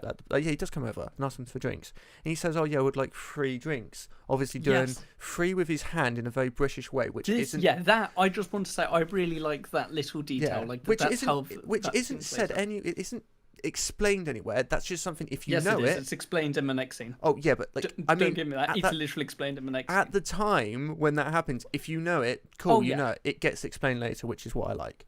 Yeah. Because It's they have to depending do on that what because way of people will be explaining like, it. How were it's they not- caught? Yeah. yeah, Not to come in with anything that's going to be too disruptive or too long. you are. As someone that has, I think, on the podcast been very critical that I think almost all films are shit. Yes, Why Fair is that impressive? because it's good That's not storytelling. impressive. Yeah, It's, but that's it's- basic. That's yeah. minimum. That's borderline, is. literally That's the bottom of the barrel to make a basic That's- character. that's the if you're world writing we a live in. character, that's literally step 1. That's the world we Why live is in. that the top tier Tarantino, the best film director ever I to don't be in know. existence? I don't know Like, why it's you think not. that. Anyway, It's not. anyway, Anyway. forgetting about carry that, on. He asked for free So, yeah. drinks, doing it in a non-German way, a very Yeah. British way. At which point the general notices that, but says nothing. He just looks at him, and you can tell by his facial expression what's going to happen. It then cuts to a scene of him pulling out a gun under the table and aiming it at him. I think he touches his leg because the spy knows this. I mean, he also specifically says, "Hey, I'm aiming my pistol at your testicles right now." Doesn't he say it in Which is, German? No, I 'Cause think they he do says say it in that. English, like to almost like show that he's like onto them. okay. He's speaking their language, if I remember correctly. And And then then he this- retaliates with, "Aha! I've had my pistol pointed at your balls Yeah. this entire time." And then it Which cuts. is- Then this is when it starts cutting, and if I'm not wrong, So after a few, the first cut is shots are fired. isn't the first cut the guy next to him, the really muscular German, not muscular, but the German guy who Okay. like got away from Germany because he didn't agree. He shoots the general in the nuts. At which point the general then shoots the spy in the nuts. The spy just I shoots don't the guy in think the nuts. Did hit him in the nuts, which is why this cut was also Pointless. Just from like again what I remember, because it was again very fast paced. I'm pretty sure like the pain of being shot caused him to miss his first shot, Probably. or at least it didn't hit him in the testicles. Yeah, child in which- the distance. Well, not that it matters. Yeah. The thing And is, then the film proceeds to cut a million times. So you know people are shooting each other, but you don't know who's shooting who until literally the end when they're all like finished off by being mowed down by the guy. in the corner. apart from the guy's birthday, The guy's birthday. You mean the guy who's having just his had the birthday son? day, yeah. Oh no, it's not Yeah. his birthday. Yeah, I swear it was his Yeah, birthday because they're all no, yeah, celebrating at the his son beginning. was- But yeah, it's his birthday. Technically birthday. Yeah, then. because he happened to be in the corner. I'm sure he shifted over. So Yeah. I just want to quickly go through that scene. The bartender, the male bald bartender, yeah, has a shotgun. whose side was he? Because I thought he He's- was on. I want to say he's because he knows the famous lady. I can't remember her name. Yeah, I can't. But I'm gonna say he's just general, just a normal German bystander, just someone there working their job. I don't think he's on anybody's side. He only okay. shoots. I don't even know who he shoots. I He can't remember. reaches- well, no, that's the thing. So this walk like he reached for his. I thought he reached for the gun or put his gun on his hand on the gun under Yeah, the he did, counter when it was mentioned that like it sounded like the German was possibly getting suspicious. I could just be misremembering that. But then he pulls out and shoots towards the Americans, like with a fucking shotgun. So this isn't even if he's aiming for the German general sitting with them, it's a shotgun, right? Like I don't know. Oh, I He's don't also know. I reading don't know a whose book. side he was on. Like thinking back on it. So yeah, it's like a confusing scene. There's the fact not the what was his name? The film guy. I can't remember his name. He didn't have the Tarantino? right awards Oh. on, which is absolutely like it's something most people won't notice. But when it's Tarantino and I'm being told, oh, he's amazing with detail, someone not Hey, bro, having like that dude the ordered right the drinks like a medals- Brit, bro. It was crazy. someone not having the right medals on is a bit of a it's especially when it's such an easy thing to research. Like So- I wouldn't expect people to be like, oh yeah, I know how to scalp. Gosh, these people are doing it right. But I'd expect more people to recognize war medals and like which ones someone should be able to have. I'd like to say that the cuts Mm-hmm. they are quick, but it is very easy to tell what's happening. In my I'm opinion, gonna load up the scene because I need because to. it's see it again. it's typical Tarantino zoom in shots, so you understand who's shooting at what. Vaguely. I mean, Also, remember all these people look vaguely the same, not just because of the uniform, but because they're all, generic. My- apart from a couple of people, a fairly similar build. my comment from someone that again fucking hates movies. Yeah. Apparently, I'm just like the betrayer of all critic towards movies. Is that do you need to know what's happening? Let me just explain this fully before you Okay. reply. I'm not saying that you shouldn't be able to tell who's shooting at who and exactly like what Yeah. sequence of events just occurred. But what I'm saying is, could it not be a better than the other option stylistic choice to have a set of scenes where you have this tension building in this bar, and then snap, everything goes down, all the guns fired. It's just rapid cuts, very confusing. You don't fully know who's shooting at who. You're not quite sure who's prevailing.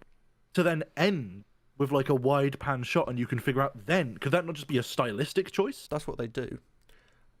'Cause, Yeah, like, it do you need could to know be. who's shooting who, like while it's going on? In the sense, it is a stylistic choice to do it that way. I think the way Tarantino did it in that scene is trying to show you who's involved in the fight, who gets shot, and then he does a wide shot of everybody dead, more or less. I think, yeah, everybody dead apart from one character.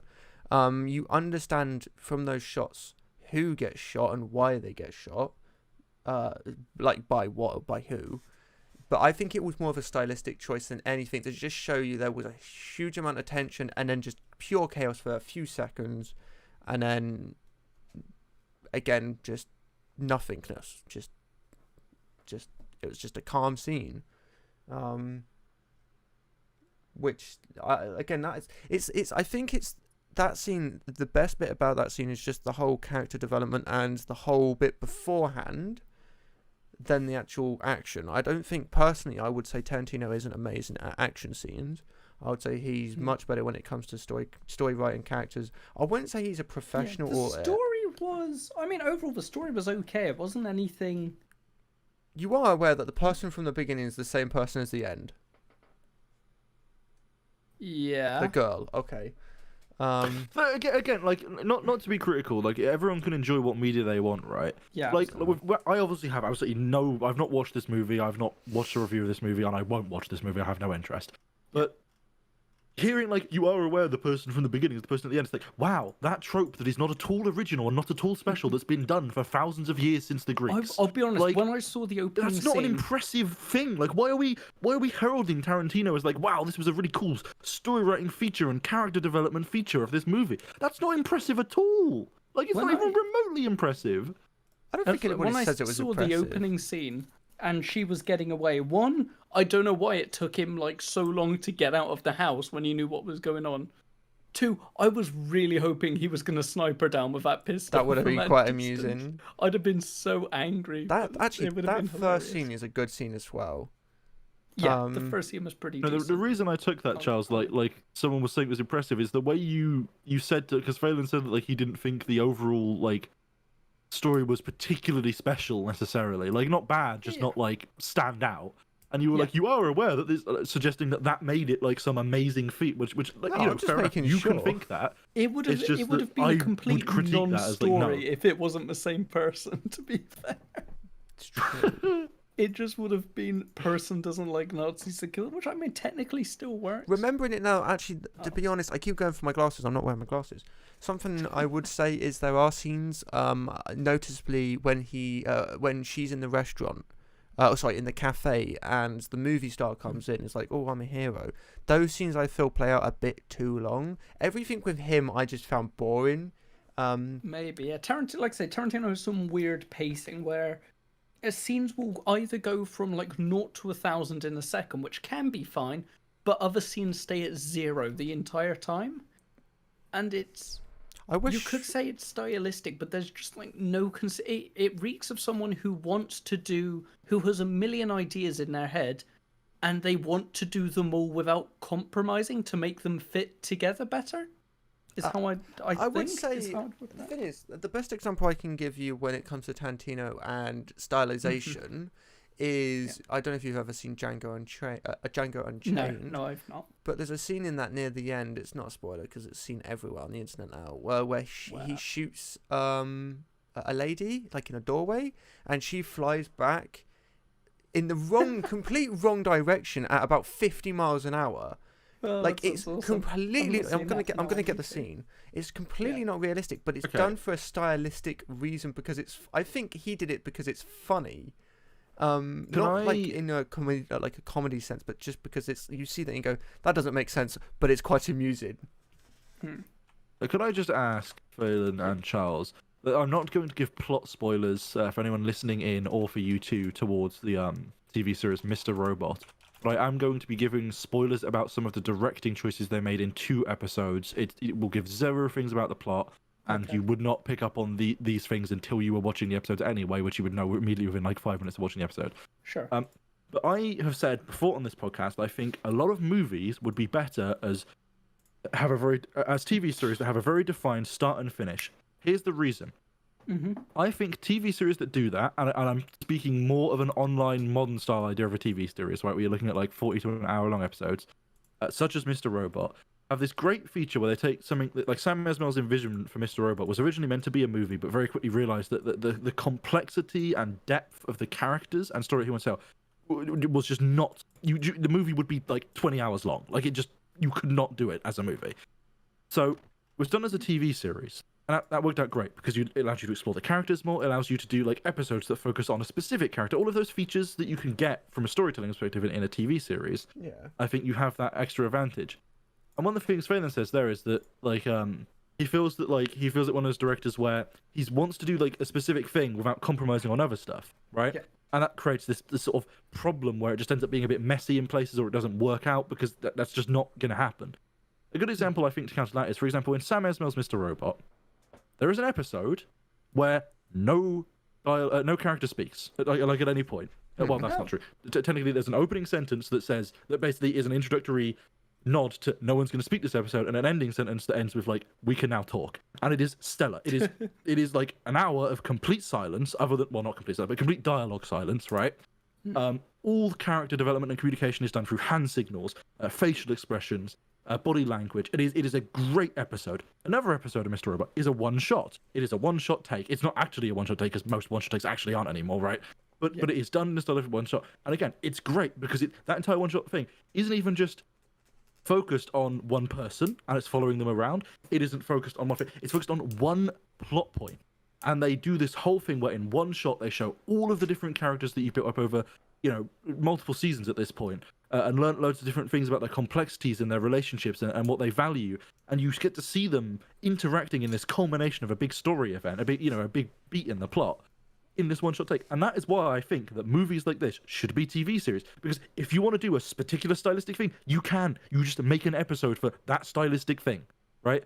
And that's what I'm getting at here. Like, do you think, Valen, this story, and obviously again, like, it's not going to be the exact plot of the film because it would have to be adapted for a TV series, like there's no denying that, but do you think it would have been better as a shorter TV series, like in terms of TV series, like one series, like X amount of episodes or something, right? That covered the rough same idea with the rough same characters, where you could do that sort of thing where you could have an episode that was stylized more in this way, so you could get that styling and get that creative sort of side out of your system. Do you think that would have been better than the movie? In this case, I think so. To be honest. Yeah. Because I know that's like a really complex question, but I am genuinely interested in people's opinions because I feel like a lot of the movies I've watched would just be better in this scenario, and this is a hill that I'm really starting to want to die on. I know this is a film that Phelan will hate because of pacing. Pulp Fiction's a great one as well. Okay. That's got I've heard. awful pacing and it changes. Its chapters are just don't even ask. You need to know to really understand them. Like, it is easy to understand watching the film, but they are just really weirdly done. Again, it's just a stylistic choice. I know what you mean, Alfie, but I think it's just a personal opinion. Personally, I wouldn't want to make TV shows because that's just not what I want to do. I would much rather put more time and effort into making a film that I enjoy making, and I think that's what Tarantino likes doing, is making films that he enjoys writing. Like as a person, like whatever, he's doing whatever he wants to do. I got no criticism with that. I mean, he's clearly successful. He's doing something better than I am. Also, it's just for me, I think that like a lot of criticisms of movies often come down to something that could be fixed with just making it a short form TV series. God, she does go flying away. Yeah, Sorry, like it's funny, but for the wrong reasons.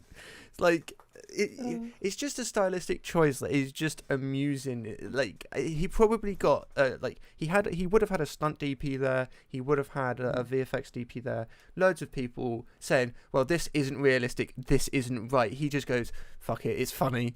Like that. When you're on a film set or TV set, there's loads of people around you telling you this is what you should be doing, or that's not right, or this is not right, and you either make that decision of, okay, we're going to make it realistic, follow a story beat, or we're just going to do something completely different. I mean, there are, like, to use Mr. Robot as an example from the TV series, there are things in Mr. Robot that are more accurately portrayed than pretty much any other media I've seen, right? Like its portrayal of hacking and tech community, and hacker culture, a bit of anarchist culture, like all of that is great, right? Yeah. Like it's really well done. Equally, there are things that don't make sense that were clearly just decisions from like Sam as the director, or maybe someone suggested it to him on set and they ended up agreeing on it. Like this is just funnier. Like this is just more entertaining, or this is just looks better, right? Like even if it doesn't strictly make as much sense, it's not common. It's not the whole thing by any means. It's like rare. But there are definitely things where it's like, yeah, that could have been done in a more realistic way, but fuck it, that shot looked cool, so fuck it. Really can't get over that scene. Now watching it is quite amusing. It's like she's been dragged by a fucking ghost. Yeah, she leaves, man. She fucking went to another realm with her. That was Honestly, awesome. it is funny, but like... See, yeah, maybe that film's a comedy. Maybe I watched the wrong one. I don't know. Django Unchained is a great film. It does have comedic beats in it. I can't say one of them on stream for reasons. But again, it's long-winded. I would say a good trait of Tarantino films is they're long-winded. Most certainly, they've got detail that you will never see. Sorry, like detailed parts in a script that you would never see on the actual film, because Tarantino just loves to write that much content, I guess, just to give a backstory that you will just that you will see later on, or in extras or bloopers or outtakes. That's what he enjoys doing. Once Upon a Time in Hollywood is apparently a good film. Haven't seen it yet. Really want to. I love how everybody was like, oh my god, this is a great film. But did you know this is the first time two Hollywood A-listers are next to each other, that haven't been next to each other in all film history, which I didn't believe, but apparently is true. Apparently Brad Pitt and Leonardo DiCaprio haven't worked together, like as two leading stars in a film, which congrats on Tarantino for doing that somehow. I'm trying to think. Like I always praise Edgar Wright. Apparently, that's more of a cult following, I guess, because his films are either loved or just not watched. Quite literally, you could say you don't like Shaun of the Dead. I know Alfie will say he doesn't like Shaun of the Dead. I think it's a really good film. No. Oh, that's right. Like it's just okay. Like again, you keep like none of the like this Tarantino film. I've never watched it. If I was to watch it, I'd probably just go, it's alright. Because my response to 99.9% of films is just, yeah, it's alright. Alfie, we're trying to make you the villain of the movie scene.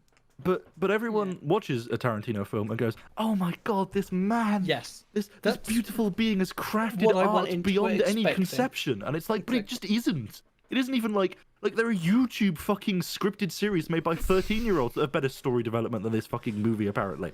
Like, and that's not a bad thing. It's not a criticism of Tarantino. He's just a person making movies. Those movies are successful, good on him, right? All the people acting them, good on them. But it's just this attitude that some people have towards certain directors or certain movies or like certain genres, I guess, as well. Like they just talk about it as if it's some special thing, as if having a character that has British idioms while being British is impressive. Like that's not impressive at all, even remotely. Like they're British, of course they do. That's basic character writing. That's like year one of college character writing. Like, come on. I see a very similar thing that you keep talking about, and that's character writing and character. Well, it's because in that particular context, yeah, everyone was like the discussion was about how that's like a really cute touch that you wouldn't immediately pick up on, even though it is explained later on in the movie. Like that's about that character being, like in this example, British, right? But in any other example, it could be, oh, this character did this thing because it's part of their culture, or they did it because it's their upbringing, or they use this idiom because it becomes from this. Like all this stuff is that's not like, don't be wrong. Do I think it commonly happens in character writing? No. But do I think it's impressive when something does it? No, because the things where it doesn't happen in, I don't consider good art or good media. Like I do consider it art. All art is good art in my opinion, but I don't consider it like particularly stellar. It's not standing out there. It's not unique. It's not special. So and to claim that something doing that it's like, no, that's just the base requirements for what I start to think of something. This is on its direction towards being good. Genuinely, one of the best examples I've seen of a very slight character touch in a film. I don't know if you guys have seen Snatch. by Guy Ritchie. No, I don't think so. I do recommend it. It is an interesting film. But there's a character in that. It's played by Brad Pitt.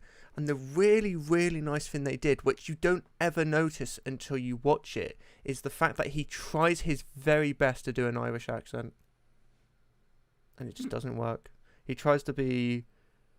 that would be I interesting. don't think I could say that on stream, so never mind. Okay.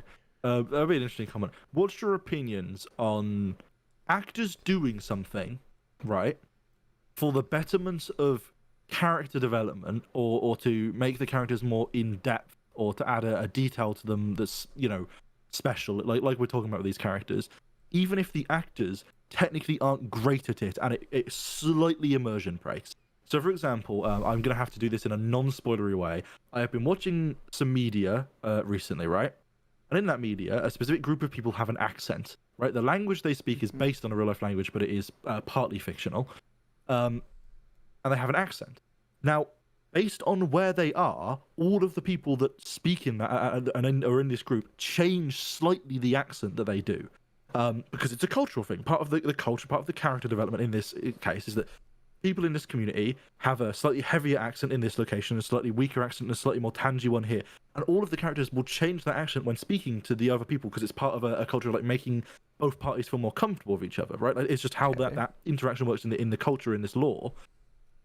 And the thing is, some of the actors, they just don't quite nail the accent when they're in certain regions, right? Like, some are good at it all the time, some are good at it none of the time. Some are good at it in specific areas but can't put this tange on it, or, you know, really struggle when they have to speak it out a bit heavier. But do you think it's better that an actor does that, even if it makes their acting slightly worse and it's slightly immersion breaking because the accent's just slightly weird in that case? But do you think it makes a piece of media better if they're doing that thing, they're contributing to the depth that adds to these group of people, or would you rather they just all spoke with one accent consistently? That's very hard to answer, because I got a better example, but for a slightly different reason, in my opinion. But it kind of follows that same sort of trope, which would be, I don't know if any of you have seen The Enemy at the Gate. I feel like failing you may have, but that follows. It's a World War II film that follows. Sorry, to say Enemy at the Gate. Yeah. Sorry, I'm zoning. Yes, that was a. Yeah, that's a great film. But Quite like that one. That did it. So who is it? I can't. Jude Law. Jude Law played Russia's most renowned sniper, arguably, in World War II. And what they did there was they didn't bother trying to make or teach Jude Law. I don't know. I haven't seen the behind the scenes, so I don't know the context of this. But Jude Law didn't do a Russian accent. He just did what his natural voice was, maybe a bit different to try and fit the time period and all that. But he didn't do a Russian accent. He just focused on the acting side. Would that take you out of the story, or like would you prefer they spent months learning and perfecting a Russian accent to fit the time period and his nationality, or do you prefer him just speaking as is and concentrating on the acting and the story aspect of it? Because Enemy at the Gate is a great film. That varies per film, because in that sort of film, I was there because it was like a war film, which I'm pretty interested in. I just sort of wanted to watch it and enjoy it. And in that case, I'd just go for like a flat accent that is typical of me, that I can understand, like a English or American accent. If it was a more arty film, like say for example what Tarantino films are meant to be, that is where I'd expect like the accents coming in. And to be fair, in Inglourious Bastards, for example, there were good accents as far as I know. Yeah, I don't know all the questionable. different German ones. Let's not talk about what is it? Is he Italian American trying to speak Italian near the end, which was quite amusing. I suppose that was technically a bit of comedy. That But apparently has a long meaning behind it. But like, I mean, yeah. Like I'm trying. It's the same as your question. It's hard. I feel like it just depends on the film or TV. Well, that's the watching. thing. Like, my critical opinion here is that it isn't the same as my question, and this is why. What you're asking is, should actors do accents, right? And again, I still think it is contextual based on the film. In general, right? I'm not particularly biased either way, but I think it adds to the art where an entire culture, right? Like in this particular show, you could even argue that they are a new race of humans, right? Having that depth to them where they have Oh, I know this what you're accent, talking the about. accent changes based on where they are, who they're speaking to, what the like hierarchy, the social hierarchy is, how close to the person they are. Even if the actors are like slightly finicky at doing the accent, or don't quite nail it all of the time, or their voice, slightly goes off in places. Like, I would rather that they did that in that context, because I think it adds so much to the art, adds so much to who these characters are, what they mean to me, what their culture means. Like that's the difference. It's not just them doing an accent, or whether they should or shouldn't. It's about how, like, because it's such a big part of like this group of people. I would say It adds complexity and stuff that, sure, like some of the actors, sometimes their accent's just bad, or their voice just misses. They just don't hit it. And obviously, partly you could argue that could come with better vocal training and vocal coaching. But like across making it, like to do something as complex as having an accent that varies that much, like it's not going to be. You're never just going to nail it. Like no amount of vocal coaching is going to nail that. Versus just actual real life humans that have been doing that for thousands of years, right? I think we can answer that question. You actually kind of answered the question for both me and your question, for both of our questions, in the sense that it's very dependent on the story. In your case, with the show you're watching, which I now know, yes, it matters because it is a part of the story, be it crucial or not. It is a part of the story. So the fact they should be doing these different accents and their variations matters because it's a bit of the story beats. It's something. I wouldn't say it's a part of the story. Like it doesn't have any plot significance. Yeah, it's but just it's okay. It's a part of the culture of that group of people within world the plot. building, which is important for a TV show. Yeah, It's world building, which is really. But I would say, like, when we're talking about like Enemy at the Gate, it's irrelevant what accent he has for the story, because it's not a historical film. It isn't a documentary. It is a piece of creative media that is got which aims on setting a story of this character and what he went through. It isn't trying to replicate what happened. It's just trying to give you his point of view in that, and it was mainly being shown in a Western audience, so understandably it really didn't matter from the director's point of view and probably the production what accent he did. He could have done a Russian accent for all they cared. It probably wouldn't have made a difference if he could pull one off really easily and still act the way he acted. It would have made no difference. It was just it depends. but would on it have added to the art though? That's more the question I'm asking. Would you take that piece of media and, from a critical, analysing it as a piece of art perspective, think that it would be better if he had done an accent? No. Or, for example, if he had changed his hairstyle to a traditional hairstyle of that culture at the time, or something like that, right? I don't. Because I would say yes. I don't of course think in it that would. sense it would, because again, it's telling a story from that point. Is again another example I would use would be Fury. They went out of their way to make Brad Pitt look like he was from that period, or a lot of the actors, different hairstyles, accents, the way they spoke. That worked from a point of art. That I would say that film there is a piece of art compared to Enemy at the Gate. Enemy at the Gate is a great story. Fury is a great piece of art because there's very little talking compared to a lot of films in that film. It's more visual storytelling, which I think the fact that the actors went through their way of, some of them going a bit too extreme, Shia LaBeouf not showered for like 3 months, but like that went towards the art of making a very unique piece of art, a bit of media. Again, it is very different. It is very hard to say for one film, does that matter? Like what you're talking about, I think it does, because yes, from the art point of view, it's world building, and the fact that the actors go through that to train themselves and put the time and effort into to carry on the directors and producers world building and script writers and all, like creating their world and actually going along with it. I think that is helping with the art, making it a better piece of art, if you will. Again, yeah, I'm trying to think of examples. Those are the only two I can think of. Then whatever the movie you was, we're using an example with a guy that's Russian. Why would it have? Why would it not add to it if he was speaking Russian and change his mannerisms to be more Russian? Like it doesn't take anything away from him not doing from him performing in like an English style or whatever he is, right? Does it not just add more to it? Is it not technically the case that him doing that would add more complexity to the character, add more complexity to the acting, add more complexity to his delivery in that sense, that it would just be better? I'm not saying it's like the movie's shit and awful and terrible without that and it's perfect with it, but I'm saying, would it not add to the art? Like surely it has to. Like it just does improve the art. If I would say, if they were to add to the art for that film, make it more authentic, to make it as you said, like higher quality, I don't know, like to add to the art, I think if in that case they were going for that, they would have just hired Russian actors, personally. Well, again, you say if they were going for that, how do you go for a movie that isn't art? I don't understand.